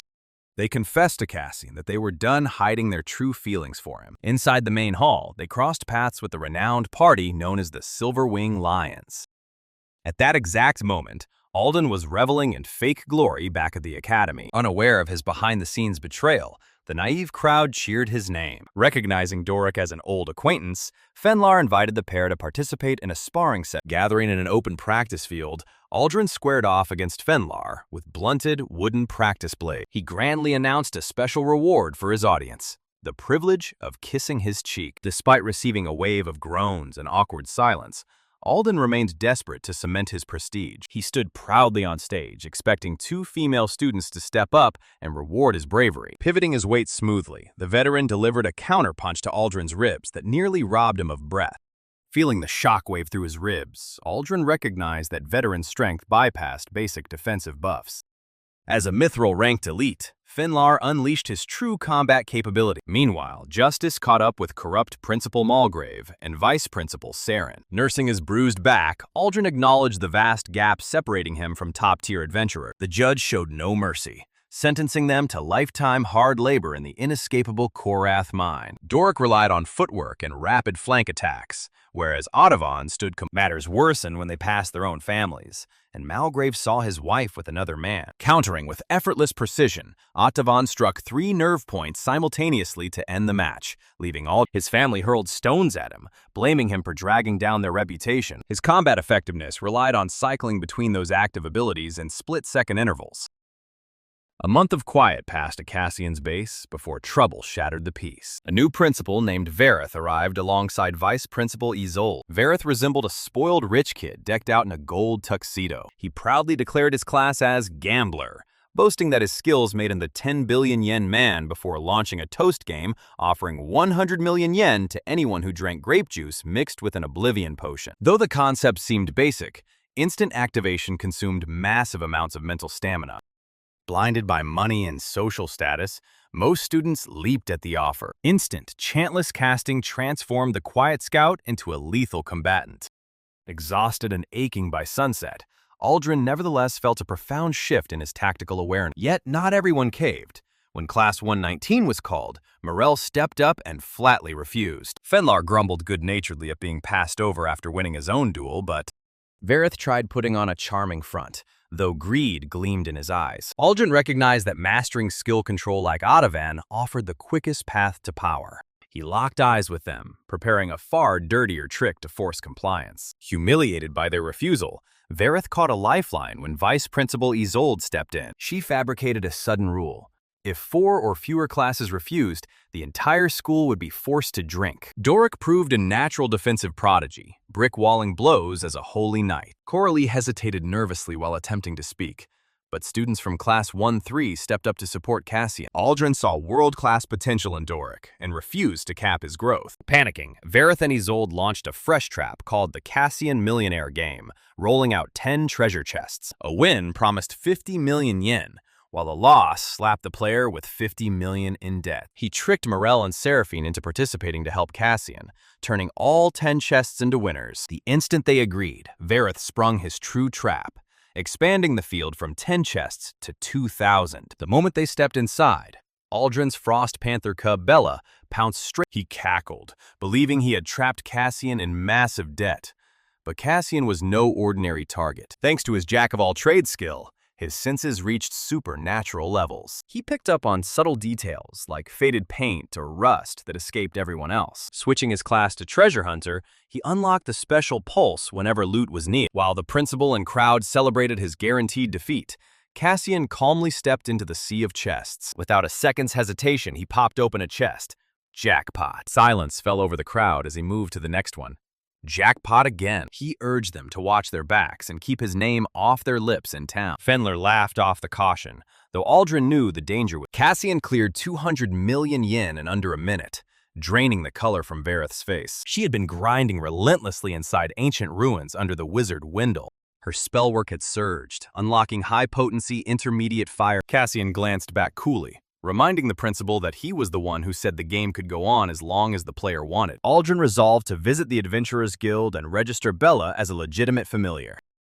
Reduced to a weeping mess, the principal clung to Cassian's legs in desperate plea. Feeling a touch of pity, Cassian called off the game, though 14 classes had joined in by then. Although his ranks suffered a temporary drop, Cassian engineered a massive comeback. He seized first place with over 300 million ender, leaving everyone else far behind. Hyperventilating from stress, the principal had to be dragged off by Vice Principal Isolde. A bright aura enveloped Cassian as he leveled up to 19. Checking his stats, he spotted a newly unlocked job class, Gambler. Driven by curiosity, he equipped the role, instantly boosting his health past 300 million. He realized the Gambler class possessed the Money Blood skill, converting his total cash directly into health points. Since running out of funds meant instant death, it was a high-risk, cursed job.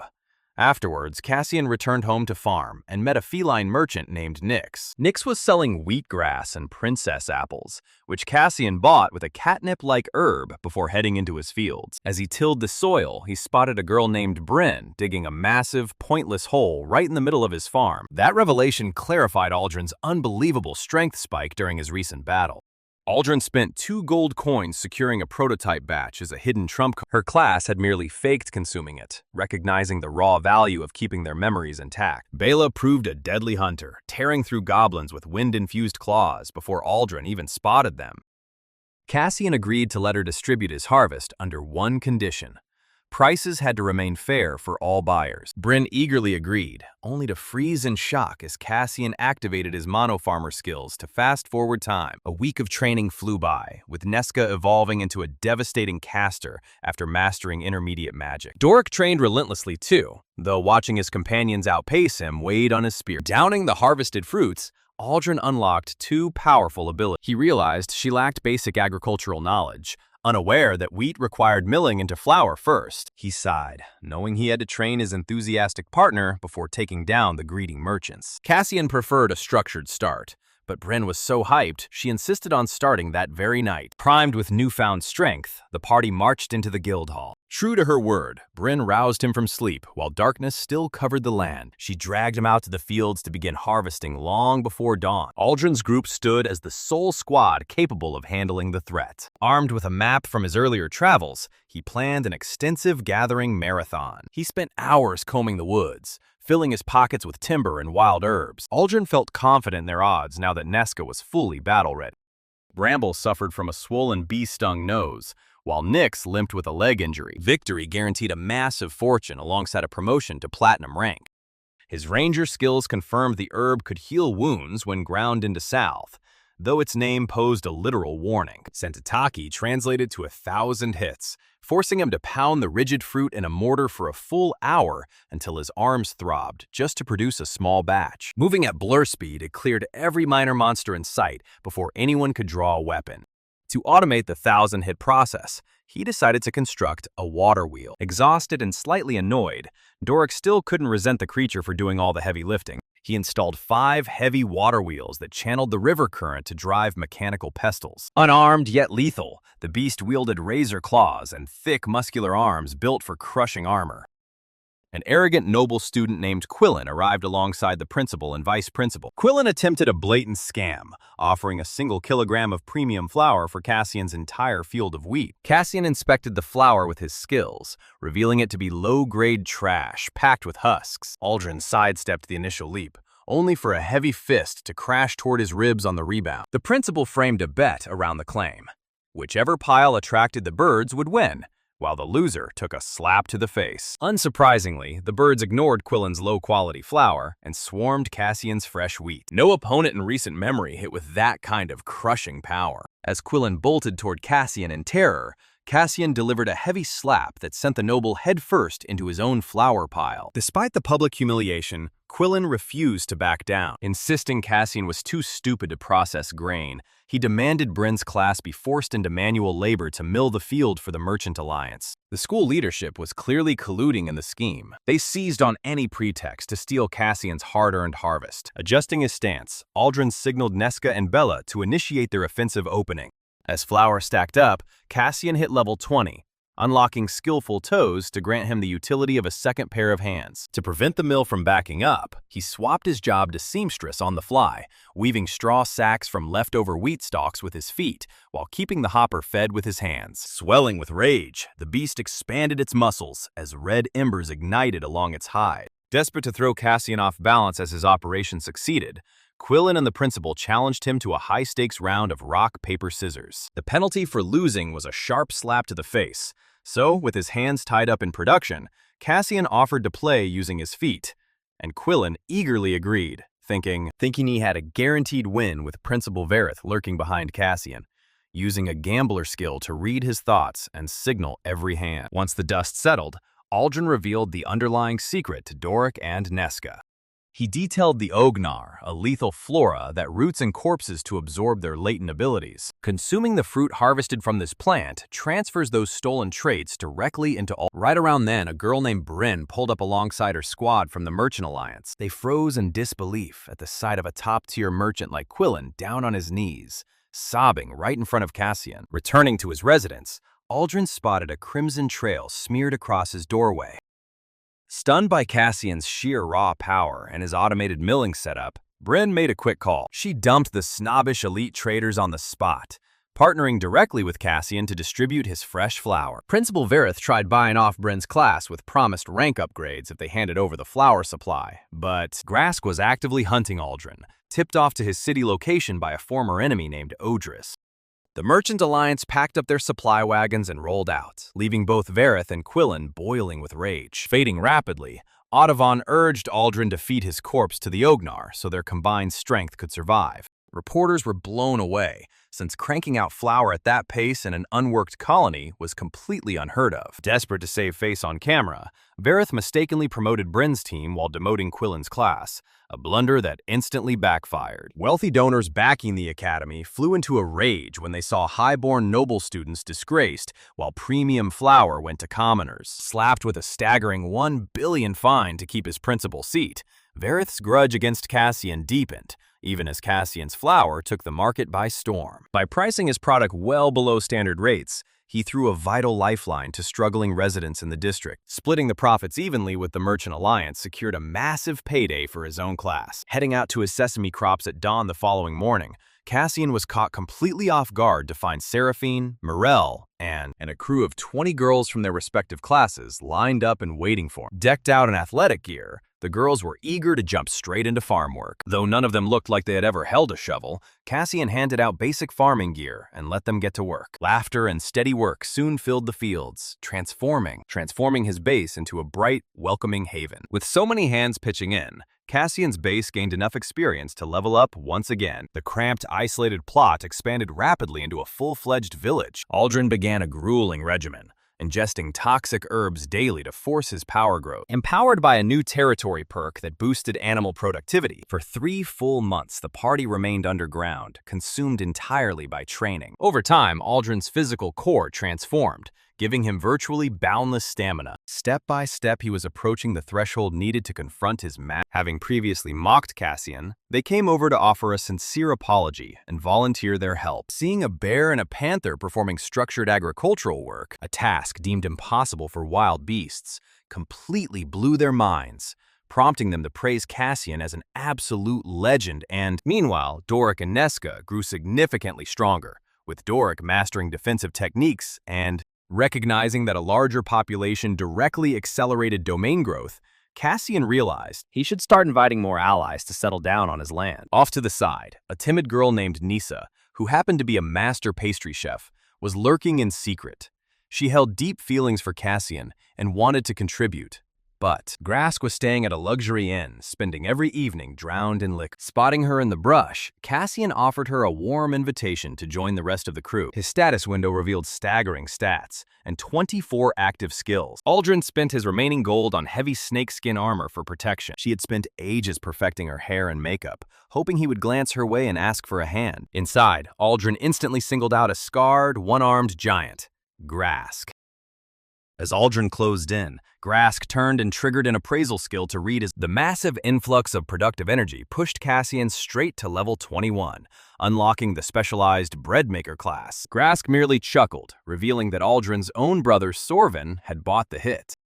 Leveraging his newly acquired class abilities, he prepped ingredients at lightning speed, starting with custom apple yeast. His accelerated fermentation skill condensed days of traditional aging into mere seconds, clearing the way for a fresh baking session for his growing community. Grask lunged at terrifying speed, aiming a lethal strike directly at Nesca. He had baked Angel's Fluffy Bread, a crowned tier delicacy so potent that eating a slice caused people to hover inches off the ground, bringing Misa to joyful tears. Although he noticed a stat penalty indicating he was crafting items far above Royal Master Blacksmith standards, Cassian brushed it aside. Meanwhile, out in the fields, an arrogant noble student named Quillen was showing off his gourmet sandwiches to Seraphine the Saint and Morel the Shrine Maiden. Blood dripped from the wound, yet Grask grinned maniacally, relishing the vibe. Stakes rose as Grask activated a high-tier regeneration skill, sealing his flesh in seconds. As Cassian stepped up with a steaming tray, Quillen attempted to talk trash, but the stunning appearance of the divine bread instantly cut him short. Class divides dissolved on the spot, as everyone gathered around to share the meal. The bread tasted so heavenly that Seraphine and Morel practically idolized Cassian on the spot. And, without missing a beat, Grask slammed a glowing fist squarely into Aldrin's jaw. Shaken to his core, Quillen accidentally knocked his 500,000 yen sandwich basket straight into the dirt. Even Cassian's 3 core assistants, Elowen, Kyra, and Dagmy, succumbed to the tempting treat, despite trying to play it cool out of lingering jealousy over the girls kissing Cassian earlier. Life around the settlement grew increasingly seamless as more students visited daily to lend a hand, building a peaceful haven. That peace was short-lived, however, when a new physical education instructor named Vandrel arrived on campus. A ruthless military drill master, Vandrel intended to reshape the student body into battle-hardened soldiers. Initial parity gave way as Aldrin's movement speed steadily accelerated. While noble students rode in luxury coaches and commoners took standard wagons, Cassian was singled out, targeted specifically because he had humiliated the previous instructor during a marathon run. Overpowering his target completely, Aldrin snapped Grask's good arm and forced the giant to his knees. He was commanded to sprint all the way to the lake without missing a stride. Grask babbled offers of gold and influence, but Aldrin saw right through the desperation. Yet Cassian stayed entirely unbothered as the carriage jerked forward in the motion. Escalating the stakes, Vareth put 300 million on the line if Cassian made it without stumbling. But a single fall meant forfeiting everything he owned, leaving Cassian no option but to accept the wager. The faculty crew, including the vice principal and the harsh drill master Vandrel, rode alongside on horseback to enjoy the spectacle, with one professor even drawing a loaded crossbow to shoot Cassian if his pace dropped. As the convoy surged forward, Seraphine and Morel watched nervously from the trailing carriage, filled with dread, though Cassian remained completely unfazed. Activating his versatile jack-of-all-trades perk, he reallocated his stat distribution on the fly, dropping almost every attribute down to 1 while maxing out his charm. And while the teachers looked away, he slipped into the surrounding brush and leveraged his astronomical charm to call forth a herd of wild stallions. Instead of running himself ragged, Cassian burst out from the tree line mounted atop a majestic black stallion, looking like absolute royalty. The instructors blew their tops, but when Vareth protested, Cassian pointed out that the rules explicitly allowed mounting wild beasts. He committed to absorbing every blow for the team as 2 weeks of training and rest commenced. While Aldrin rested his overtaxed body, Doric and Nesca took on local guild contract. To halt the runaway threat, Cassian ordered his wild stallion herd to intercept and unseat the instructors. The teachers were launched over the cliffside, crashing into a chaotic pile at the bottom, with Vareth taking the brunt of the impact at the very base. Unarmed and without activating abilities, Aldrin easily overwhelmed ordinary foes. Flushed with coin, the party set off for the metropolis of Norvane to uncover the fate of the Silverwing Lions and honor them, while Cassian and the students pushed ahead toward the lakeside destination. Upon reaching the water, a battered Vandrel climbed out of the pit and announced a lunch fishing challenge. He handed high-tech enchanted fishing rods to the wealthy students while leaving Cassian's squad completely empty-handed. Vareth doubled down, raising the stake to 600 million for a head-to-head fishing contest between Cassian's team and the faculty. But Cassian didn't break a sweat. Swapping his class to Woodcrafter, Cassian quickly shaped branch and vine fragments into 50 handcrafted fishing rods for his allies. The party headed straight for the Adventurers Guild to gather information. With the group fully geared, he shifted his class once more to professional fisherman, ready to win the wager and feed his friends. He approached a veteran in his 50s who looked tough, though he was busy ogling women across. Glowing target markers immediately revealed the finest fishing spots across the lake. Steering his squad away, he left behind the noisy group gathered around Vandrel, an arrogant instructor renowned for looking down on everyone else. Reaching into his pack, Cassian pulled out some fluffy angel bread he had baked earlier and scattered crumbs across the water. Inquiring about the Silverwing Lions prompted her to lead him straight into until Cassian explained that chumming the water would draw the fish straight to them. Feldar grimly confirmed the tragic news. every Silverwing Lions member had been killed. Lions hit the water using basic branches and vines, drawing bursts of laughter from nearby students and staff. Outfitted in costly, high-tech equipment, the onlookers ridiculed Cassian's crude gear. Then Cassian activated his fisherman's dance skill, causing every single rod on his team to bend simultaneously. In one clean haul, they reeled in 50 massive, healthy fish: Fenlar, Britta, and Ovena.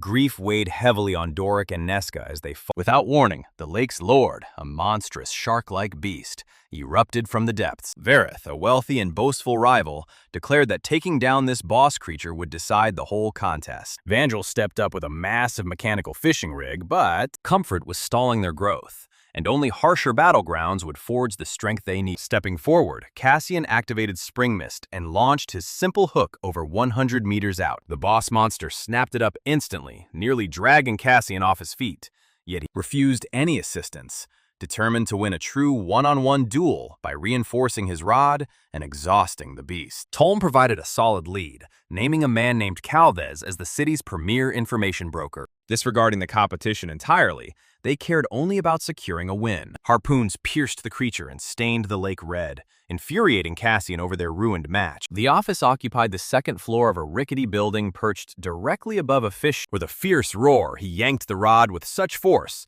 that the colossal fish launched out of the water and crashed onto the bank. The violent surge flipped the teacher's vessel, tossing all three fools into the water. The newcomer was the fishmonger from below, who dealt in secrets exclusively after dark.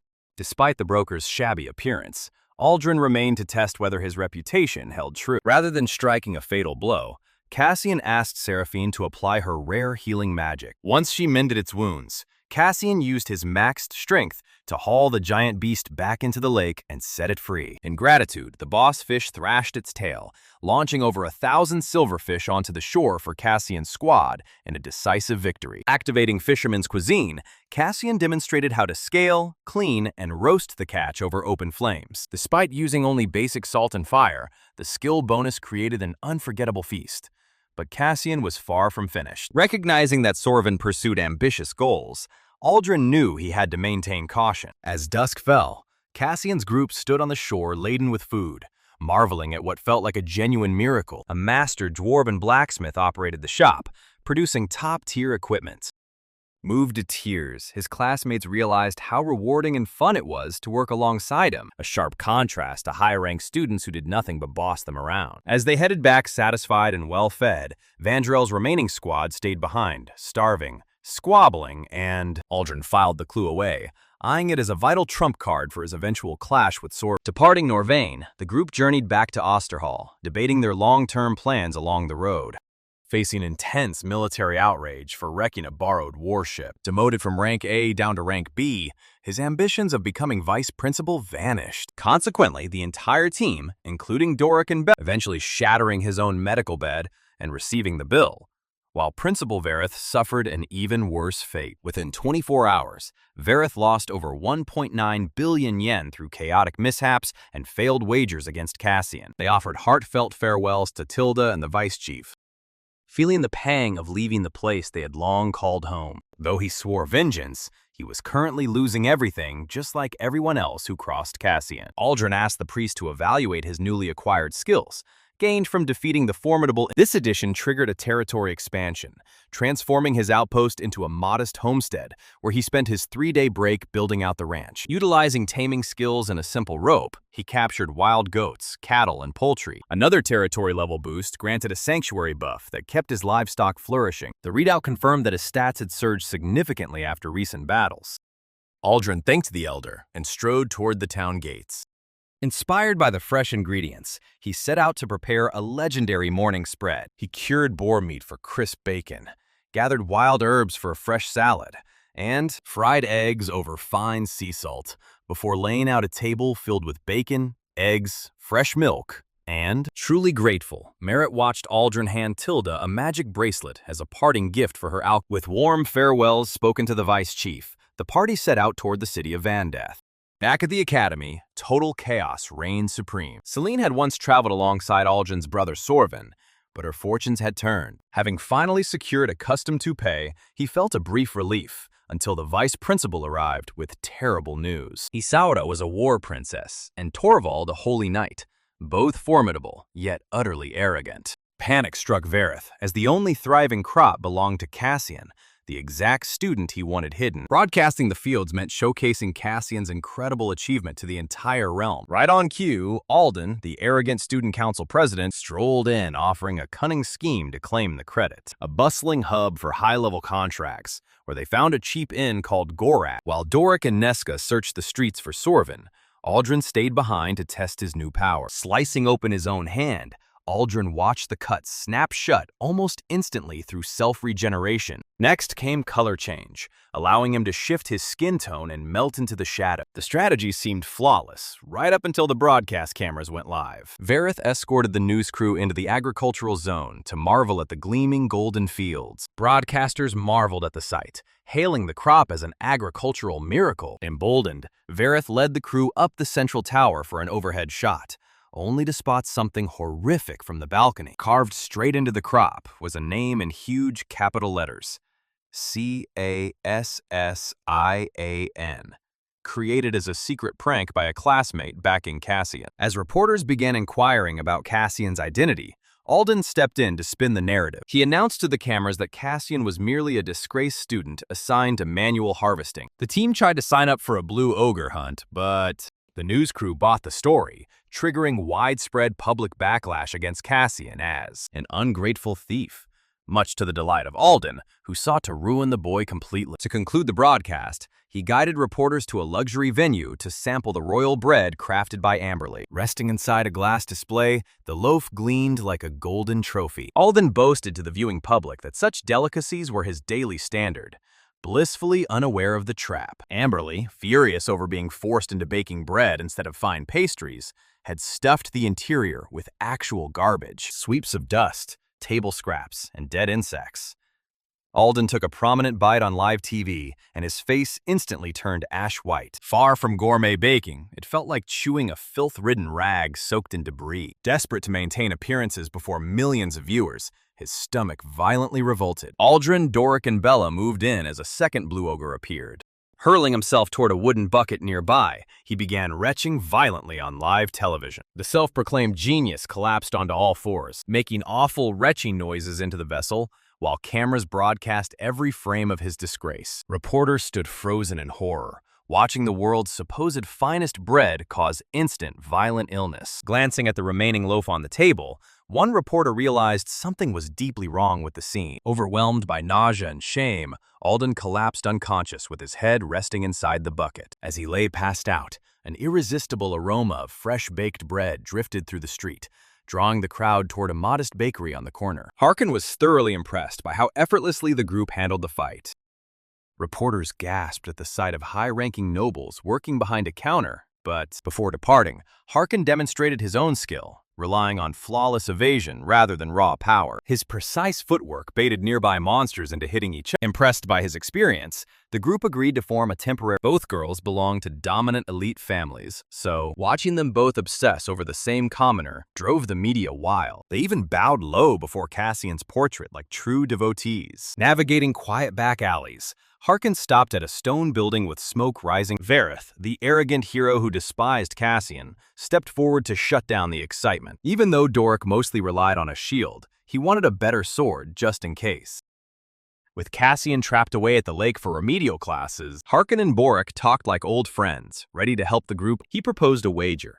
If Cassian served a full pioneer's breakfast within a month, Verith would fork over $2 billion. Boric took an instant liking to Bella, the pet cub that looked just like. Boric offered custom leather armor for Bella for 5 silver coins, a great deal for a growing. Right on cue, a quiet girl stepped out of the bakery carrying a piping hot tray. Sitting on the platter was the exact dish they mentioned, a genuine pioneer's breakfast. Despite wanting it, Doric decided to save his money and keep his old sword for now. Horrified, Verith watched $2 billion vanish from his account, straight into the girl's funds. Leveraging the momentum, Seraphine and Morel founded the Cassian Guard, instantly claiming top spot on the Academy's wealth leaderboard. Without setting foot near the shop, Cassian became the most famous name across the kingdom. Eager to interview the guy who humiliated the hero without lifting a finger, journalists raced frantically toward the lake in search of him. They found the lake site utterly wrecked, as if a dragon had torn through.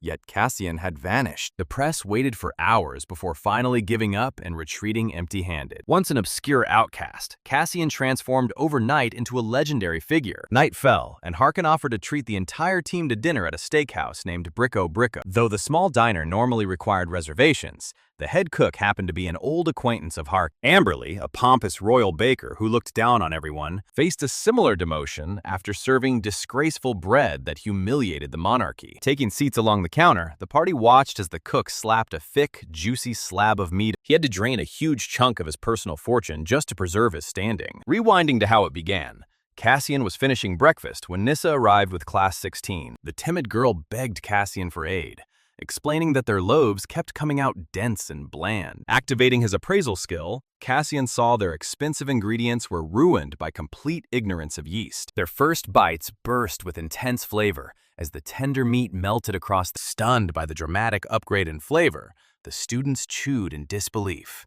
And after tasting a week-old loaf Cassian baked that remained perfectly fresh, they implored him to take them as disciples. The influx of followers leveled up Cassian's base, transforming his modest farm into a full training facility. As Cassian's trainees thrived, Amberly spiraled into total frustration. Despite commanding top-tier equipment and premium flour, her lack of fundamental skill left her dough looking like a squished insect. The companions expressed deep gratitude to Harkin for hosting such a Dork vowed to repay Harkin by helping him build massive wealth down the road. Sated and contented, the group stepped back out into the cool night air. Seraphine and Morel stepped forward to declare that the principal had sanctioned the official Cassian Guard. Stepping inside a clean timber inn, Harkin introduced the team to his party member, Melvor. Though Melvor bore the worn expression of a youth, he was a middle-aged veteran recovering from illness.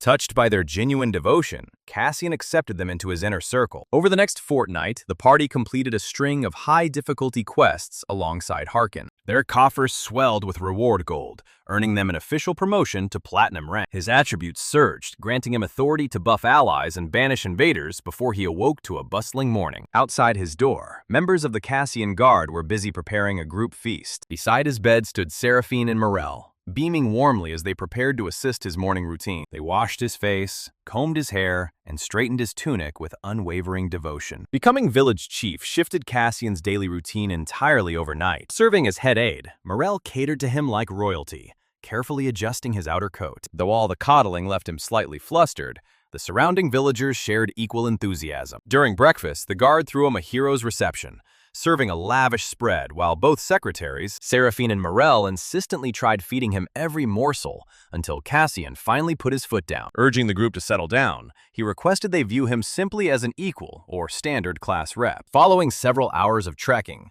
the pair scouted for a suitable campsite. Their strategy was straightforward: locate a monster lair, exterminate the occupants, and claim the territory. Consumed by envy, Alden clawed at nearby bark, enraged that a supposedly jobless scrub enjoyed such luxury. Meanwhile, in the settlement, Cassian turned his attention toward expansion efforts. The tribe consisted of common grunts, trained soldiers, armored knights, and rather than retreating, Aldrin welcomed the camp as an ideal testing ground for his new technique.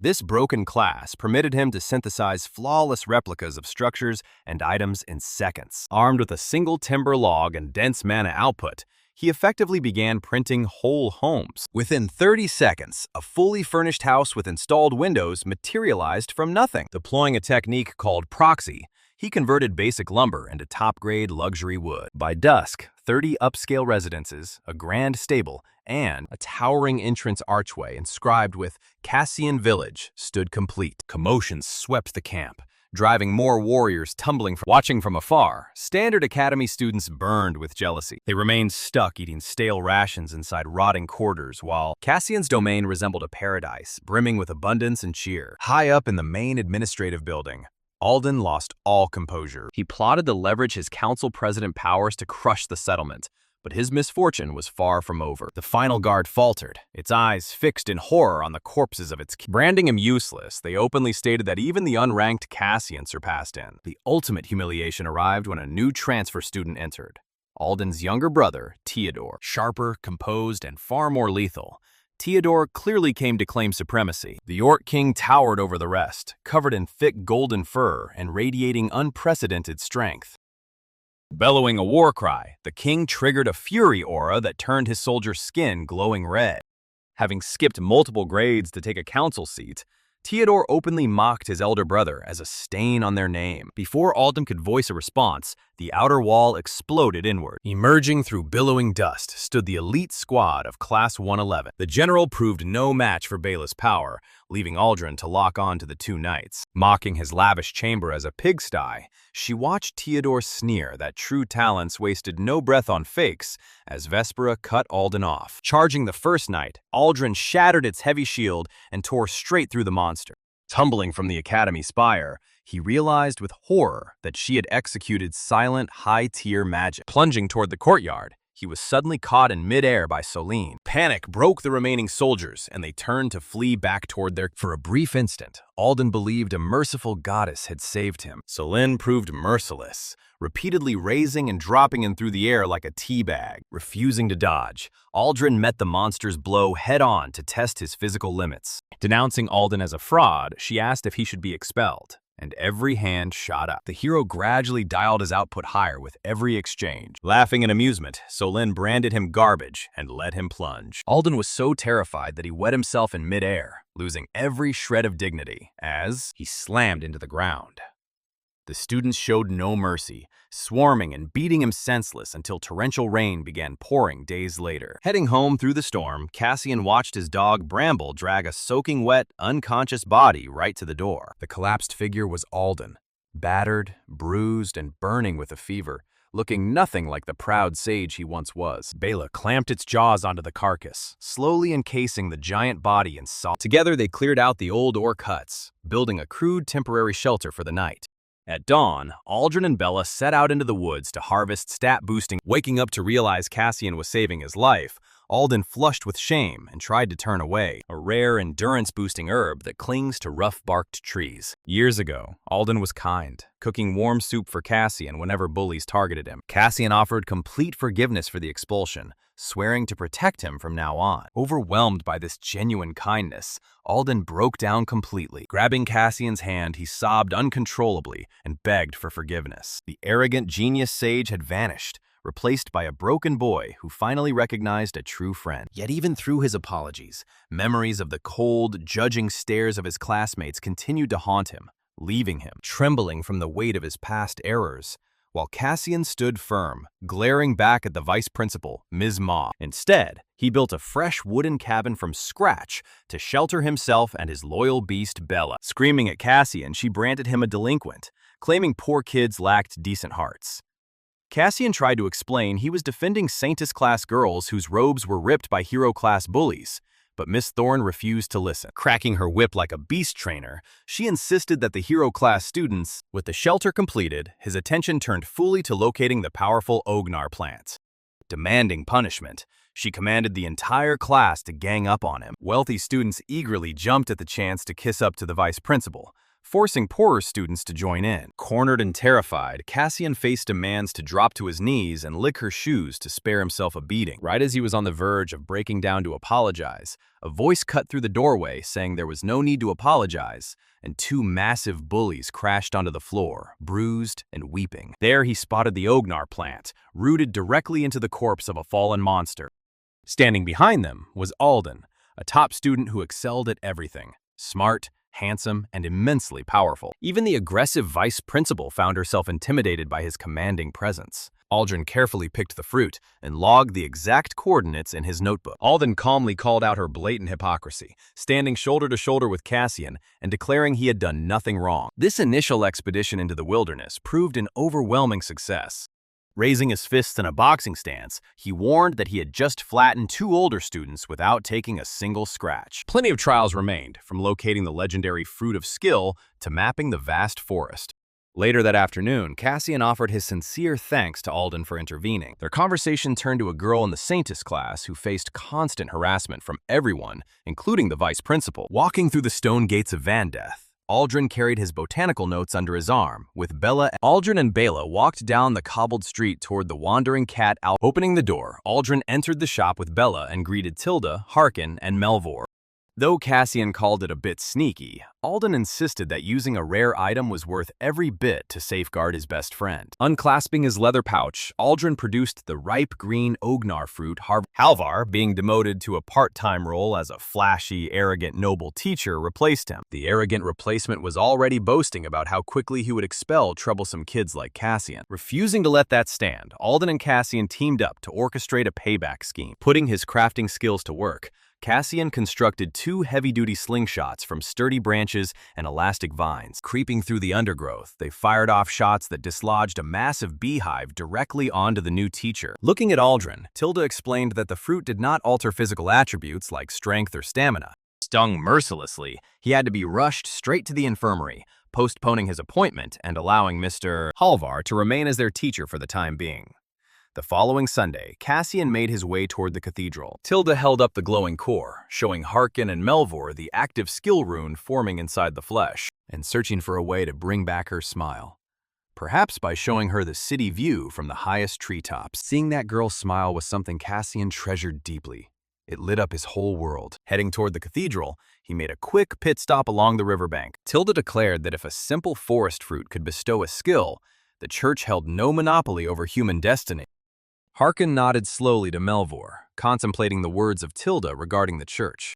Melvor looked at Aldrin, seeing the living proof of a farmer wielding divine abilities. Tilda wiped her scalpel, setting the tool beside the sliced fruit.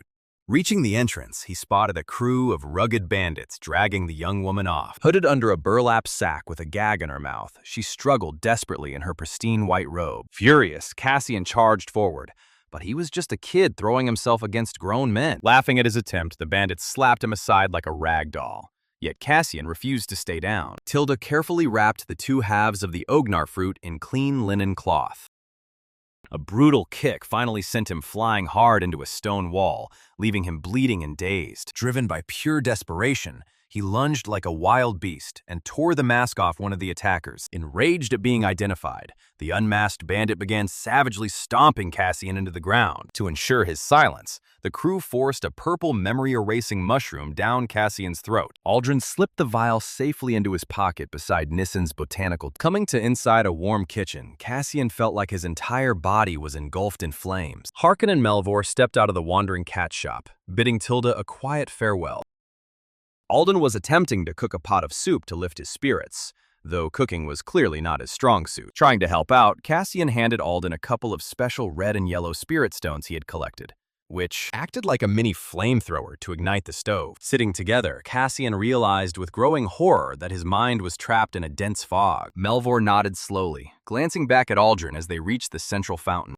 Comforting him, Alden handed over the bowl of soup, quietly confessing he had mixed in a legendary elixir, a priceless treasure taken from his father's vault. As Cassian swallowed the broth, a brilliant rainbow light wrapped around him, instantly mending every bruise and open wound. The soup itself was a culinary nightmare, first overwhelmingly salty, then overly sweet, and then painfully spicy due to Alden's terrible cooking skills. Cassian salvaged the meal by throwing in chunks of hard black bread, a survival trick from the slums. The bread absorbed the conflicting flavors, transforming it into something surprisingly tasty. By the time they finished eating, the haze in Cassian's head cleared, and the memory of the abduction came flooding back. Aldrin folded the map and stowed it inside his pouch, alongside the Ognar fruit. Listening grimly, Alden explained that this was far from an isolated incident. It was part of an organized operation known as Saint Hunting, a wave of targeted abductions against holy maidens. Opening the heavy wooden door of the inn, Aldrin ushered Bela inside. Examining the 2 potion vials, he realized the setup was a deliberate trap. Drinking the purple one would wipe their memories of the answer on the spot. Drinking the green one would leave them far too sick to rescue the girl, making both options a complete dead end. Turning to the alchemist, Alden called out her scheme. He saw through the riddle, realizing it was never about picking a potion, but about testing their deduction skills. Calmly laying out his reasoning, He explained why neither choice made logical sense if they genuinely wanted the information. Rue unclasped her satchel and pulled out a leather-bound volume stamped with the crest of Nissen. Admiring Alden's sharp intellect, she agreed to offer genuine assistance. She revealed that the purple mushrooms grew exclusively in a damp coastal cavern nearby. That piece of information was the exact breakthrough they needed. Since the mushrooms were fresh, the kidnappers were hiding close by. Connecting the dots rapidly, Alden deduced the cave was right next to a hidden dock used by smugglers. Aldrin examined the hand-drawn diagrams while Rue explained how church officials silenced Nissen. The saint hunt was no random crime. It was a full-scale commercial ring, and they now had the exact location of the hideout. Cassian was ready to charge straight out the door, but Alden urged patience, warning him that they weren't dealing with petty street thugs. They were stepping right into a professional slave-trading cartel. They needed a solid strategic plan to rescue the girls safely before the transport vessel set sail. With their target locked in, the pair made their way back toward the coastline. Cassian felt a mixture of guilt and renewed hope, knowing his memory loss had been weaponized against him. But with Alden beside him, he was finally ready to strike back. Reaching the cliffs above the sea, they spotted a suspicious ship anchored in the distance. Aldrin read the decoded cipher aloud, confirming the church had harvested skill fruit for decades. An alchemist woman presented them with 2 potions, one purple and one green. Aldrin placed both volumes together, fitting the twin leather bindings neatly side by side. Realizing the trick, he calculated that drinking both potions at once would cancel their effects. Aldrin handed Rue a pouch of silver coins for bringing the lost notes. She revealed that amnesia mushrooms grew on the mountain of the forgetting mother, and as they left, Alden admitted he had a backup plan, a half-finished healing elixir just in case. He reasoned that the kidnappers had to live near that mountain. Aldrin opened the complete manuscript of Nissen, beginning his study under the warm sunlight. His father openly despised poor people like Cassian, calling them livestock and demanding that Cassian be forced to submit to their family's power. Alden played along to keep his father calm, though his mind remained set on the rescue. Meanwhile, Cassian spent the night piecing together a pedal car from scrap metal to reach the mountain faster. Comparing old charts with his own field notes, Aldrin marked 3 hidden groves. Alden quietly borrowed 2 high-quality wheels from their new teacher's carriage while the driver was napping. Melvor adjusted his spectacles, examining the combined manuscript of Nissen beside Aldrin. Harkin pulled out a chair, listening as Aldrin outlined the secret trade routes of the church, like a crucial part of the mission. As they sped away, they accidentally ran over their stressed new teacher. Melvor took up a quill, copying the decoded botanical symbols onto a separate sheet. The kidnappers bragged about shipping away the other saints and planning to sell Leora to a distant country. Alden and Cassian didn't hesitate, driving the pedal car straight into the barn in a cloud of dust and snatching Leora in a daring move.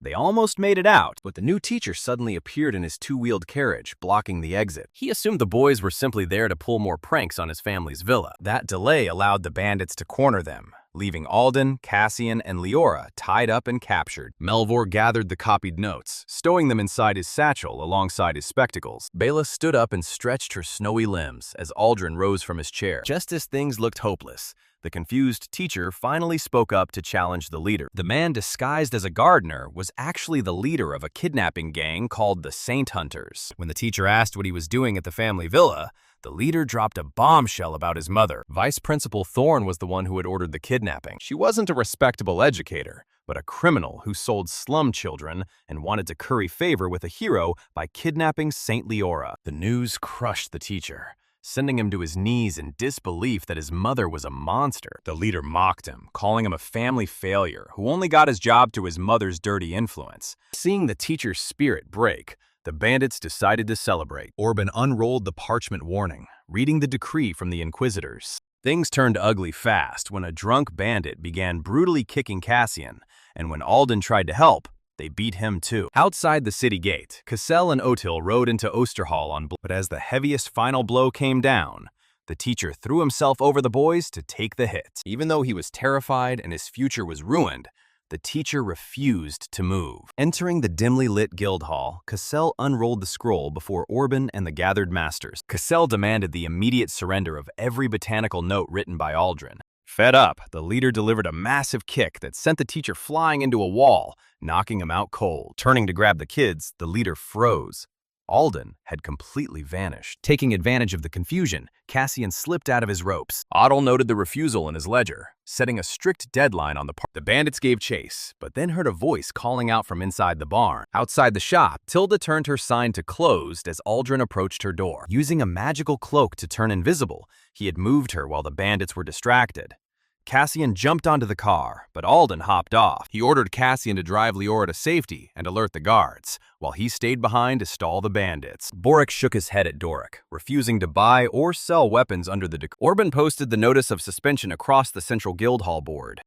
Doric tore a canceled contract from the board, crumpling them. He bluffed, acting like a powerful sage who had mastered teleportation magic. He warned the bandits they were lucky to still be alive, and for a second, the thugs actually got scared and backed off. Otto crossed out another name in his ledger as merchants, but just as he felt a spark of hope, the gang leader walked out of the barn laughing and called his bluff. Doric counted his last silver coins on the wooden tabletop, glaring at the door. Doric gathered his remaining silver coins, sweeping them into his leather pouch. Aldrin reached out, but Doric pushed his chair from the table, ganging up on Alden and kicking him while he was down. The leader decided to keep Alden as a slave instead of killing him. Aldrin and Nesca followed Doric through the market crowd toward the... Terrified as he was, Alden refused to submit, even with a blade pressed against his neck. Just as things looked hopeless, a mysterious voice echoed from the trees, telling Alden he didn't need to apologize. Suddenly, hollow nuts filled with smelly green liquid started hitting the bandits from the darkness. Doric unbuckled his silver dagger sheath, adding the heirloom to the coin pile.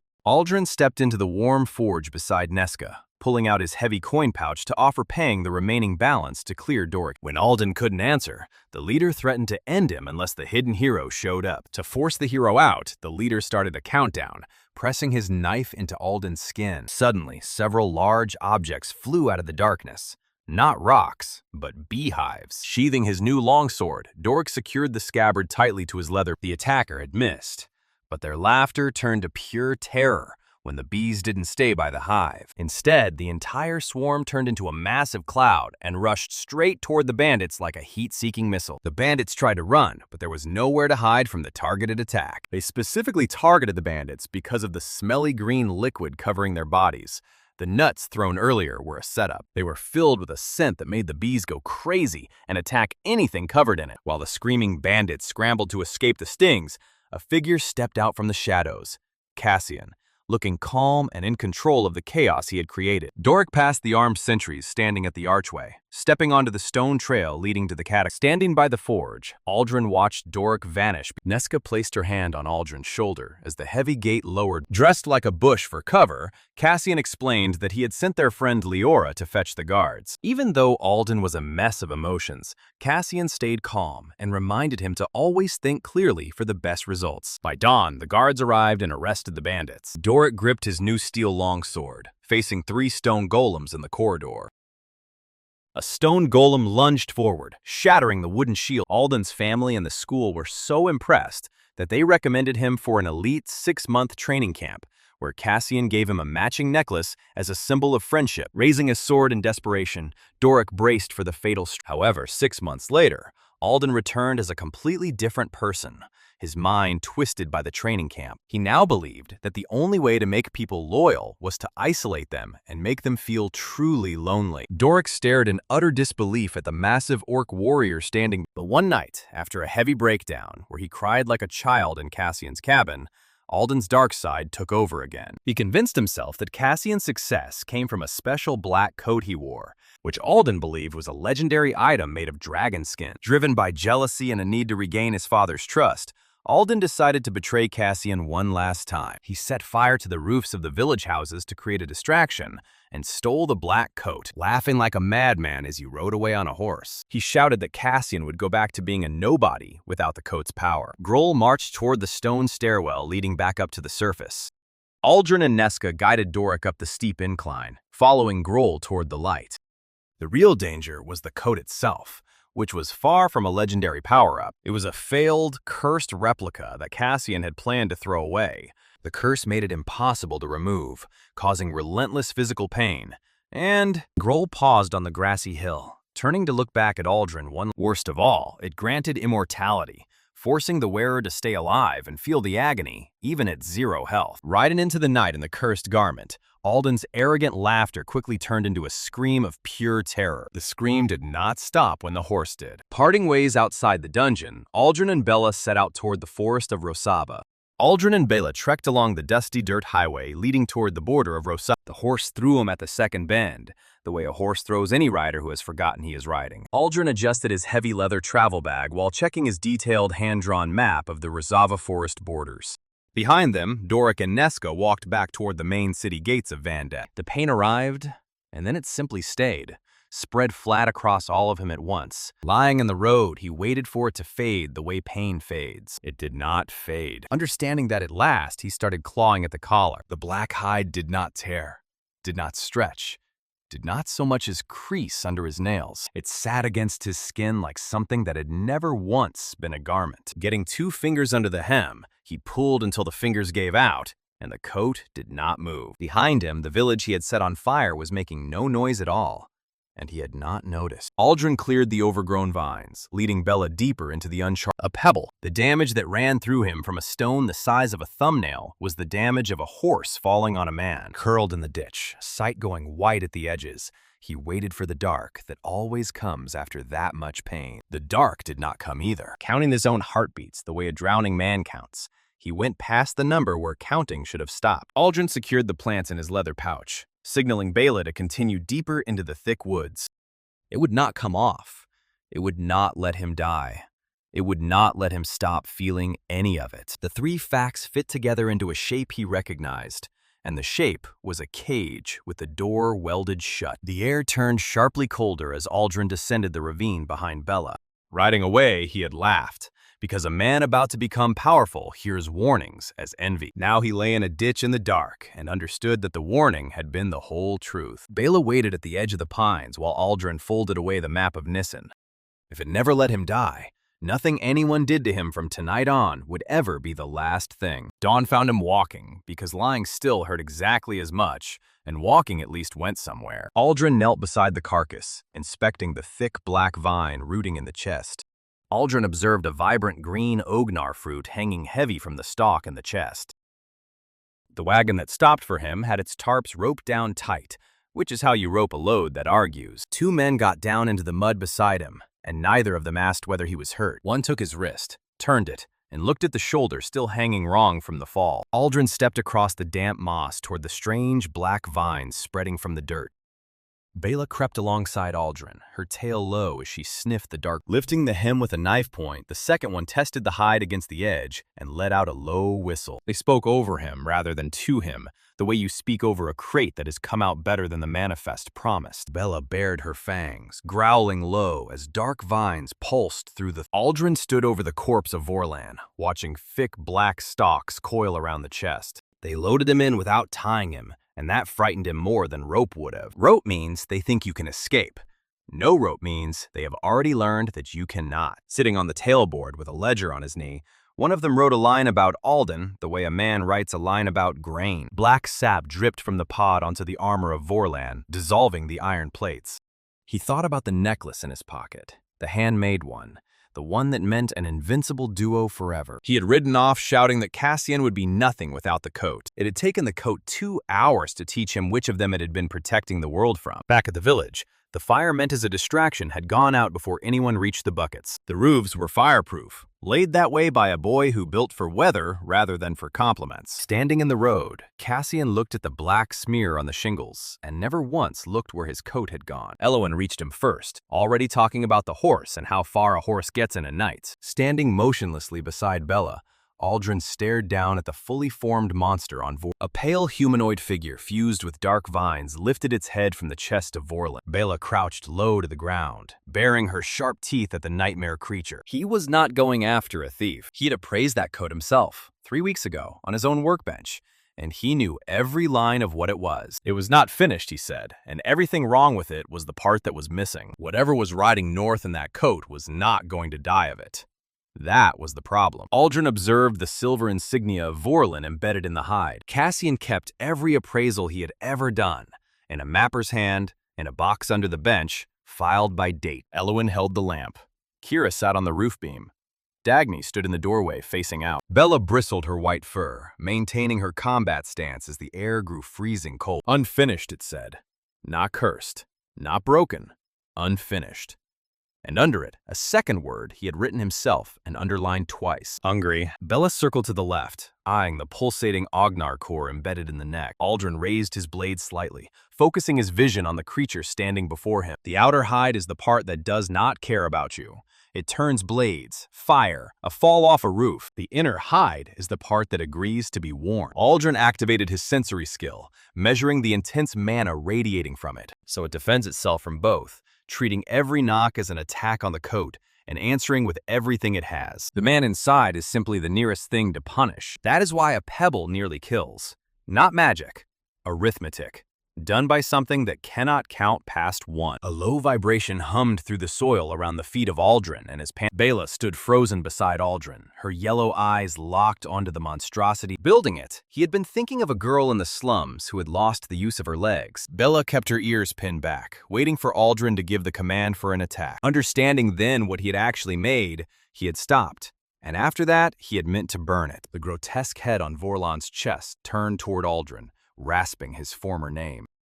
So it sat rolled under the bench, and he had worn it twice, both times under a minute, both times to check a measurement. Elowen said carefully that he had worn it in the fields all autumn, and half the school had seen him. Twisted vines flexed along the ribs, forcing the mouth over Vorlon to curse the Guildhall out loud. Nobody said Alden's name. It sat in the middle of the room anyway, until Dagmy, still facing out, asked what finishing it would take. Behind a thick oak, Cassell and Otto watched the writhing abomination. Cut, cured, and sewn by somebody who has done it before. And there is no dragon in this province, and has not been one in living memory. Otto stared in shock at the creature, holding his inkwell over a ledge. The monster lunged at Aldrin, swinging wooden claws grown from Vorlon's spine. Aldrin sidestepped the heavy blow, parrying a thorned vine with his steel blade. Everyone in the room already knew its name. Coming down off the beam, which she did not do for ordinary conversations, Kyra said it out loud. Aldrin struck the core on Vorlan's shoulder, realizing the thing clawing at him had grown out of his own harvest. They were merchants.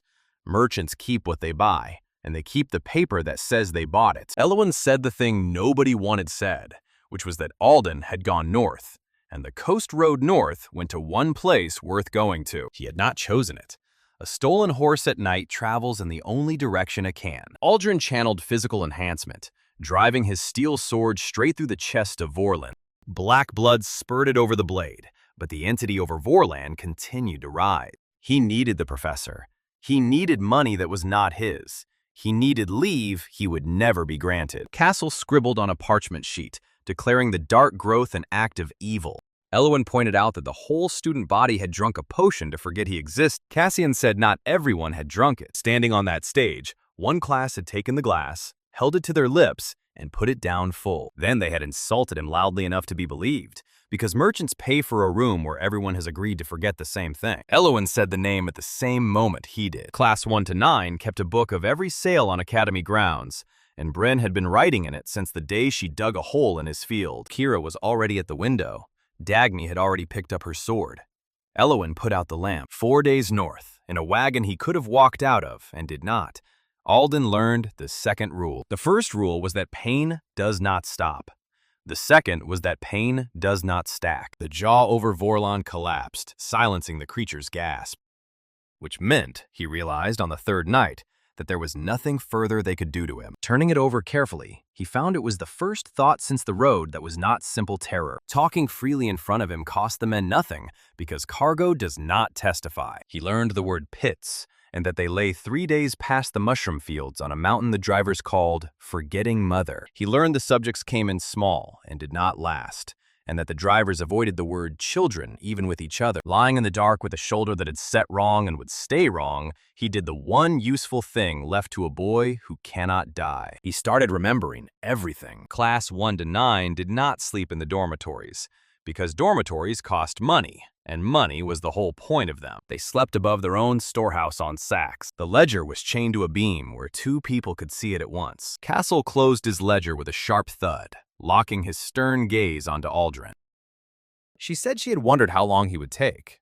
He said he had come to buy, not to ask. She had taught him that difference herself, on his own field, on the day she dug a hole in it. What he wanted was one line.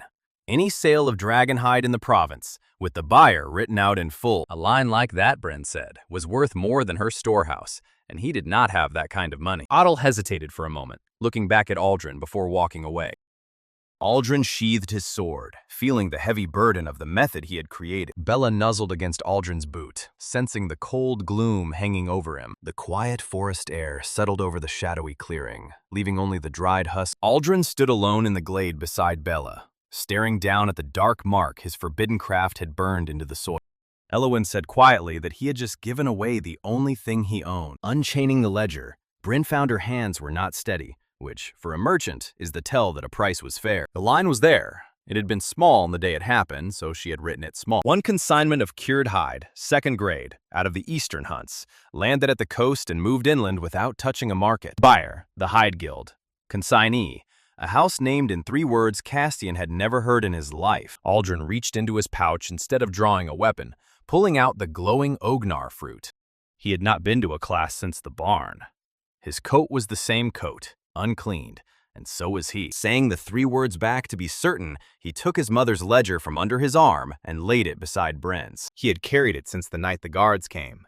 He had never opened it, and he said so without asking to be admired. Sorvin knocked the ognar fruit from Aldrin's palm, letting it roll into the dirt. Thorn had not been selling children to strangers. Sorvin turned away from Aldrin without another word, sheathing his legendary sword. Same 3 words, same house. The receipt signed personally, which meant somebody there had put a hand to every delivery. Halvar sat down on a flour sack and did not weep, which was worse to watch. And he said he was coming. Dagny said he would slow them down. He agreed with her and said he was coming anyway. Kyra said the only sentence she said all night, which was that forgetting mother was 6 days out and 2 back if they rode hard, which brought them to the part Cassian could not craft his way through. Aldrin realized Sorvin remained bound to the kingdom's ceremony just as tightly as he was. Unslung from his shoulder, Aldrin checked the clasp on Nissen's manuscript. Gamblers are never asleep at 2. Listening to the whole of it without interrupting was the first surprise. Saying no was not. Aldrin adjusted his cloak against the night air, walking beside Bela in silence. The Hide Guild held his paper, all of it, bought up quietly and gathered into one hand. He had the gambler's job, and the gambler's job has money blood, and his cash was his health. The moment his seal went on that order, the note would be called, and he would be broke before the ink dried. Stepping through the heavy oak door of the Gorash Inn, Aldrin and Bella rejoined Doric and Neska. Doric looked up from the wooden table, rising quickly to greet Aldrin. Neska offered a bowl of warm broth to Bella as the Frost Panther rested on the floor. He was not asking Vareth to sign against his creditor. He was asking him to change creditors. One hand, one stake. And his side of it was the seed rights he had signed over to Bryn an hour earlier. Bryn made a noise. He did not look at her. He said the rights were hers and she could refuse. Looking at the paper for a long moment, she pushed it across the table. Bella rested her chin on Aldrin's boots while the companions discussed. A house that wants to look untouchable can never refuse a public hand. Doric rested his hand on the hilt of Boric's masterwork sword, pledging support to Aldrin. Cassian was not proposing to play. He was proposing that Vareth play, with Cassian's stake, against a man who had never lost a public hand. Win, and the note was his own, and nobody could call it. Lose, and the loss was a field, not blood. It was the first wager of his career in which he could not die, and he looked at it the way a starving man looks at bread. He asked what Cassian wanted. The seal, a horse, and the professor of sewing released for 8 days. Orlaith was woken at 3. She heard out a boy explaining that he needed dragon hide cut against the grain and sewn wet. Then she asked one question, which was whether the material would be 1st grade or 2nd. When he said 2nd, she said that changed the stitch and went to pack her tools. And that was the whole recruitment. Sealing the leave order at dawn, Vareth's hands shook, and the shaking was not fear. It was appetite. Bramble carried the tools, and Nyx went ahead of the horses, and for 2 days the party looked less like a rescue than a farm on the move. Reading the order at breakfast, Theodore understood it faster than anyone at the table, and went to the board to have it revoked. He told himself he was protecting the Academy's name. He was 15, his brother had burned a village, and nobody had told him anything. The revocation was granted by noon, carried north by a fast rider, naming Cassian personally. The mushroom fields did not look like fields. They looked like a hillside left alone for a century that had used the time badly. Purple caps came up between the roots and rings, and where the rings overlapped, the ground was bare of everything else. Kira found the first cart track, and then 4 more, all the same width, all going the same way. Halvar asked why a house with ships would pick its own mushrooms by hand. Because you do not send a paid man to gather the thing that makes him forget the errand, Orlais said, and kept walking. Merit stood taller as a faint aura stirred around her shoulders, smiling back at Aldrin. Walking over to the meat market, Aldrin and Bella approached the local butcher standing by his stall. Aldrin handed a second Ognar fruit directly to the butcher, who accepted it without hesitation. Kneeling in front of her, Elowen asked her name, and the girl thought about it seriously. Then she said she did not have one today and went back to picking. That sentence took the legs out from under everyone standing there. Cassian sat down in the dirt beside her and asked her nothing else for a long while. When he spoke, it was to say he would remember her instead, until she could do it herself.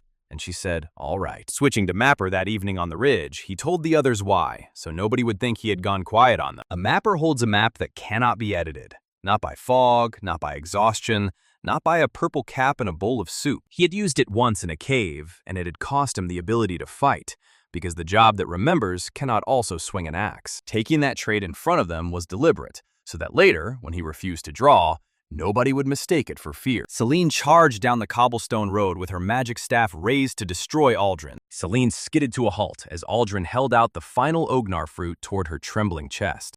No guards, no walls, no dogs. 40-odd children, a cook, 2 carts, and a kettle never allowed to go cold. The whole prison was the kettle. Everyone ate from it, forgot by evening, and woke up willing. Cassel turned back toward his horse, ordering Otto to ride with him to the capital. Otto stepped back from Castle, unbuckling his inquisitorial badge. Dagny asked what they should do, and for the first time on that road, Cassian had no answer ready. Otto walked over to join Aldrin and Meret, choosing to remain. Walk them out, and by morning, they are 40 children lost in a forest with no names, standing together in the sunlit square. Aldrin, Meret, Grohl, Celine, and Otto looked toward the peaceful. Merritt walked over to the wooden counter, serving fresh spring water to Aldrin and Otto. Grohl rested his iron axe against the stone wall, watching Aldrin with a quiet nod. Celine opened Nissen's manuscript on the table, examining the botanical diagrams alongside. Reading the names off a map that could not be edited, Cassian never once had to check twice. Where a child had no name left, they used the village the carts had come from, because a place is a start. Sewing them inside collars where a hand goes automatically when a person is frightened was Elowen's idea, and it was a good one. Grohl hoisted a heavy wooden beam onto his shoulder, offering to repair the town gate for Aldrin. Celine sat beside Meret, discussing spell casting and quiet. The girl from the stump was called Tilda, according to a receipt in Thorne's ledger dated 11 months earlier. Watching her own name go into her collar, she read it out loud, badly, twice. Then she asked whether it was hers to keep, and Elowen had to leave the tent. Cassian found the saint on the second night in the drying shed and did not recognize her, because nobody would have. She had been shipped out 4 months ago, according to every report in the kingdom. Here she was, turning caps on a rack with her sleeves rolled up. Leora's escort had gone to a far-off country. The saints had gone 3 days inland to a mushroom farm. A girl who cannot remember being holy is simply a girl. And that was the whole of the trick. Celine unslung her magic staff, sitting beside Merritt to discuss new spell formulas. Saying her name got him nothing but polite blankness, and Halvar made a sound and turned away. It was Anwin who gave them the pits, without knowing she was doing it. The carts went past the drying shed twice a month, she said, and came back lighter, and the drivers always washed first. She said it the way you mention weather. Walking side by side across the cobblestones, Aldrin and Bela headed back toward their house. Aldrin reached the wooden porch of the cottage, opening the door for Bella to enter first. There were pens, there were racks, there was a stone yard with drains cut into it, and the drains ran downhill into a pit. And there was a boy in a black coat standing in the open, unchained, while 4 men took turns hitting him with a wooden mallet. Watching for a full hour before coming back, she had counted him down 11 times and up 11 times. Spreading the finished parchment, Aldrin let the black ink dry. Resting her massive horned head near the hearth, the fully grown Bella let out a sigh. Nobody spoke for a while after that. The yard worked on a bell. Lying on the ridge with the map behind his eyes, Cassian learned the whole day in one day. Bell at first light, and the pens opened. Bell at noon, and the mallet stopped so the men could eat. Doric stepped into the courtyard, displaying his new mithril rank. Alden did not go anywhere. Standing cost the same as sitting, and standing saved in getting up. They had stopped chaining him in the first week. There was a post with a ring in it that nobody used anymore. And that ring said more than the racks did. Twice a day, a man in a clean apron came out with a board and touched the coat in the same 11 places, in order, writing numbers. Counting up the wages, the mallet men were paid by the strike, and the apron man by the page. A messenger hawk landed on the stone balustrade, bearing a sealed parchment. On the fourth day, the master of the house came down to look at him, and Alden learned the whole trade in 10 minutes. Dragonhide is worthless untested. Nobody buys armor that has not been proved. Proving armor requires something inside it that reacts. Starting with cattle, they had learned that cattle die, and condemned men die once. They had used children because children were cheap, and children die fastest of all. Then a boy walked out of the south in a failed dragon skin that would not let him stop. Overnight, the entire cost line of the business disappeared. The master called him the best acquisition of his career. He said it warmly. He seemed to think it was a compliment and was mildly hurt when Alden did not take it as one. Then came the offer, on the 5th day, which meant he had spent 4 days deciding it was worth making. The guild had cutters, not tailors, cutters. It would ruin the hide and take most of a day. It would hurt in a way Alden could not currently imagine. And then he would walk out in his own skin. He would be able to die like anybody else, which the master understood was now a privilege. In exchange, the master wanted the road to the second camp, not the mushroom fields which he owned, the other one, that Thorne's book had fed for 6 years. Boys who read people the way Alden read people always come out of a wagon knowing more than they were given. And that was the moment Alden knew it was a lie. Because he had been on the other side of it in a barn 6 months back. Standing in front of men with knives, he had claimed to be a sage who crossed a room by magic. For about 10 seconds, they had believed him. What broke it was not the magic. It was that he asked for something. The moment a bluffing man names his price, he tells you he has nothing else. The master had cutters, he said. If that were true, the coat came off whenever he liked. No man trades away a thing like that for a road he could simply follow. There were no cutters. There was a man out of ways to make an unkillable asset cooperate, trying generosity. Saying none of it aloud, he answered no, and kept his face empty. Waiting a long moment, the master went back up the steps without another word. The mallets came back after that, and they came back heavier, and the apron man wrote it all down. Somewhere in the second week, Alden worked out the other half of his answer, and it was harder than catching a liar. If he traded a road for a coat, then everything he had done since the training camp would have been worth it. The isolation, the contempt. The night he cried in Cassian's cabin and set fire to the roofs before dawn. The horse. The necklace still in his pocket. All of it would become a series of sensible trades, and he would be a man who had traded his way here. He could survive the mallets. He had proved that 11 times a day for 2 weeks. He could not survive the ledger of himself coming out even. So he stood between bells and refused a thing that was never on offer, for a reason nobody there would know. It was the first honest thing he had done in 6 months. On the ridge those same days, Cassian did the least dramatic work of his life, reading 2 ledgers by lamplight. Reading alongside him, Halvar found the pattern first, because it was his mother's hand, and he knew it from shopping lists. Every delivery had a second entry, 6 to 9 days later, smaller, always the same 3 or 4 names. Those were the children who came back. Not many, enough that somebody had been keeping a record of which ones survived standing next to a rack. Elowen asked what they were supposed to do with a fact like that. It is not a fact yet, he said. It is leverage, and the difference is where you put it down. Mapping the valley that night, Kira reported a counting house with clerks, a public floor, and a rail. Cassian sat up when he heard the word rail. The Hide Guild's counting house sat at the mouth of the valley and did not have a gate, because it did not need one. It had a public floor with a rail and a bell, the way any house of business has. Walking in at the middle of the morning with Halvar on his left and Orlais on his right, Cassian put both ledgers on the counter, closed. He asked for the master by the 3 words in Bryn's book. The clerk said the master did not see callers. He said this one would, and rang the bell himself. It was a rude thing to do, and it emptied the floor of conversation, which was the entire point. Everything that happened next needed witnesses. The master came out, because a man who ignores a rung bell in his own house has already lost something in front of his staff. He was younger than Halvar expected, and better mannered, and he knew the boy from his own ledgers before a name was said. Cassian did not accuse him of anything. That was the part Halvar had not understood until it was happening. Reading the 11-month-old line aloud, flat, like a clerk reading a docket, One consignment, cured hide, second grade, consignee, 3 words. When he closed the book and said he was not here about that sale, and that the sale was clean, and that he had checked, the master relaxed by about a finger's width, which in a room like that is a shout. Then Halvar stepped forward and opened his mother's ledger, and did not read from it. He said his name, and that his mother was vice principal of the Royal Pioneer Academy, arrested for selling children out of the slums. The trial had named no buyer because the buyer had never signed anything, and the province had assumed there was none. Careful criminals keep their own books, he said, and the receipts in this one were signed personally. 6 years of them, in a hand anyone at that rail could compare against the daybook lying open 8 feet away. Then he did the thing that ended it, which was to offer the ledger to the clerks and not to a magistrate. The guild's sellers were in this room, the tanners, the hunt factors, the men who brought in Eastern pelts on credit and waited 3 months to be paid. None of them were accused of anything, and none of them ever would be. He was putting the book on the counter where they could read it, and what they did about it was their own business. A magistrate takes months.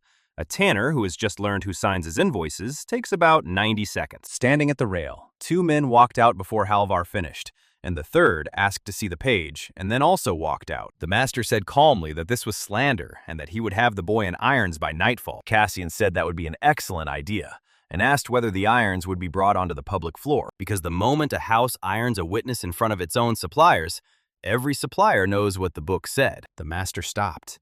Everyone on the floor watched him stop. That was the whole trial. It lasted 4 minutes, and nobody drew a weapon. Speaking for the first time, Orlaith sounded like a woman who had run out of patience 30 years ago. She was not interested in his mother, his ledger, or his irons. She wanted to see his stock, and she wanted to see it now, while he still had staff. He asked who she was. She told him her title.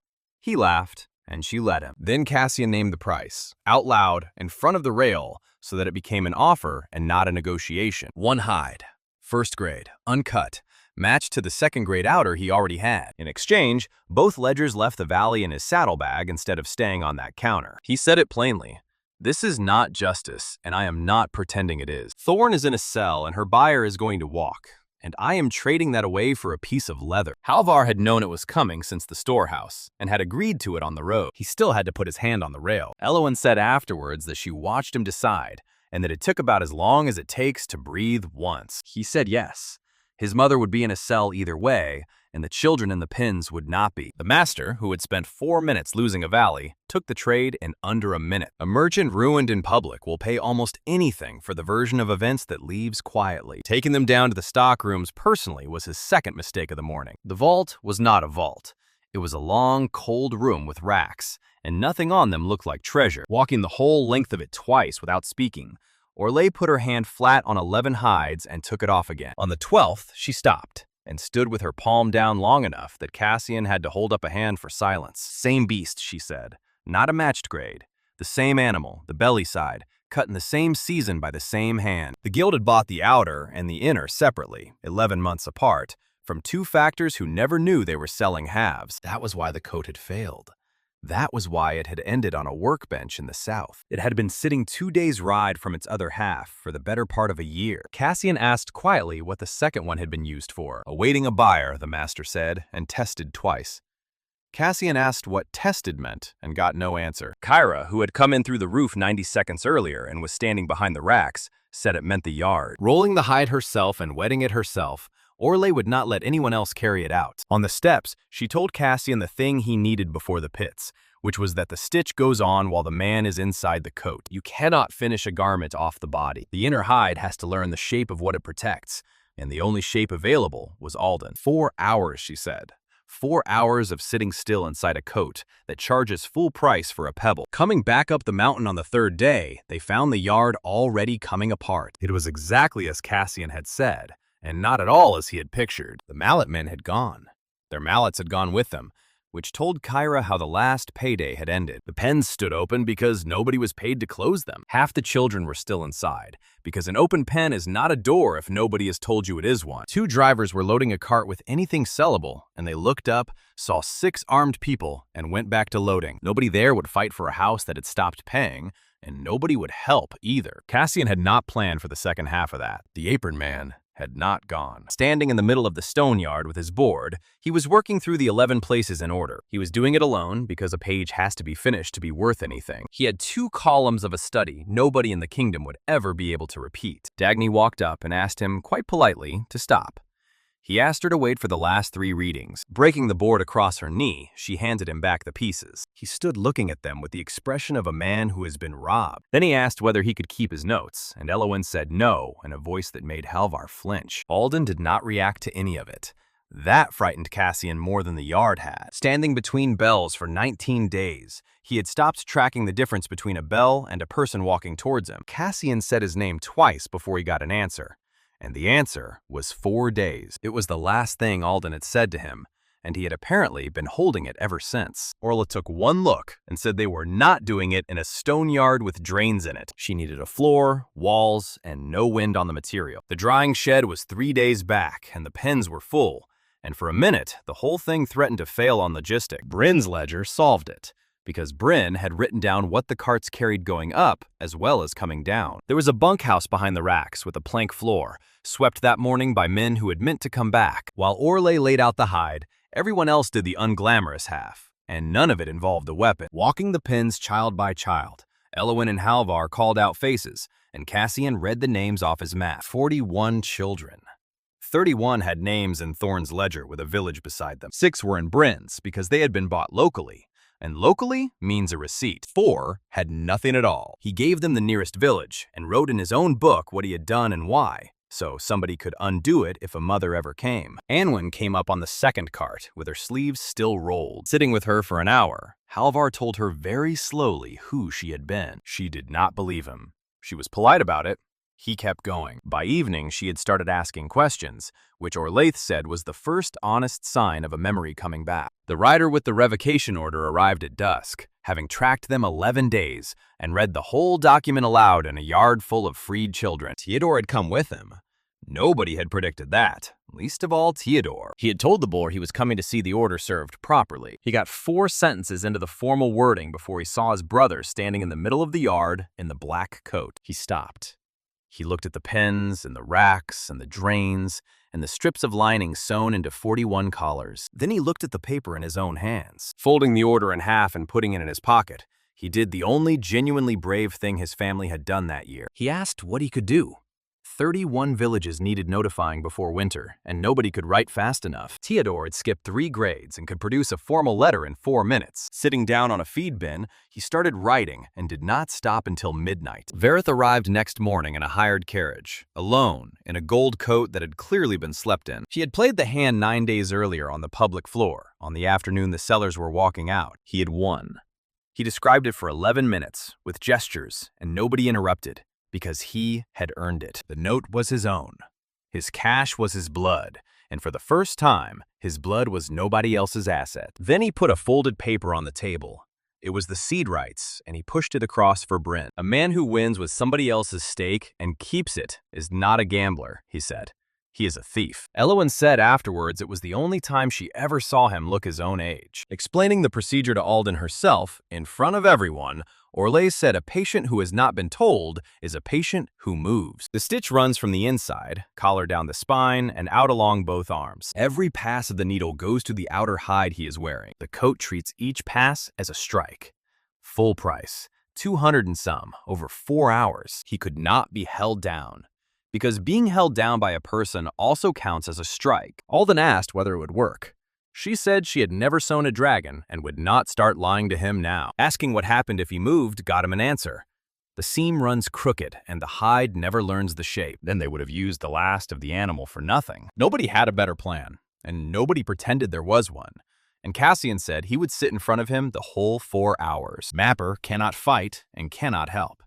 It can do exactly one thing, which is not look away. Alden said it was the worst offer he had ever received. Then he sat down on the plank floor with his back straight and told her to start. The first pass went through at the base of the collar, and he made no sound at all. Everyone in the bunkhouse understood then that this was going to be much worse than scream. Working the way she taught, slowly and without commentary, Orlais did not change speed once in 4 hours. Bramble lay across the doorway and would not be moved. Nyx sat on the roof.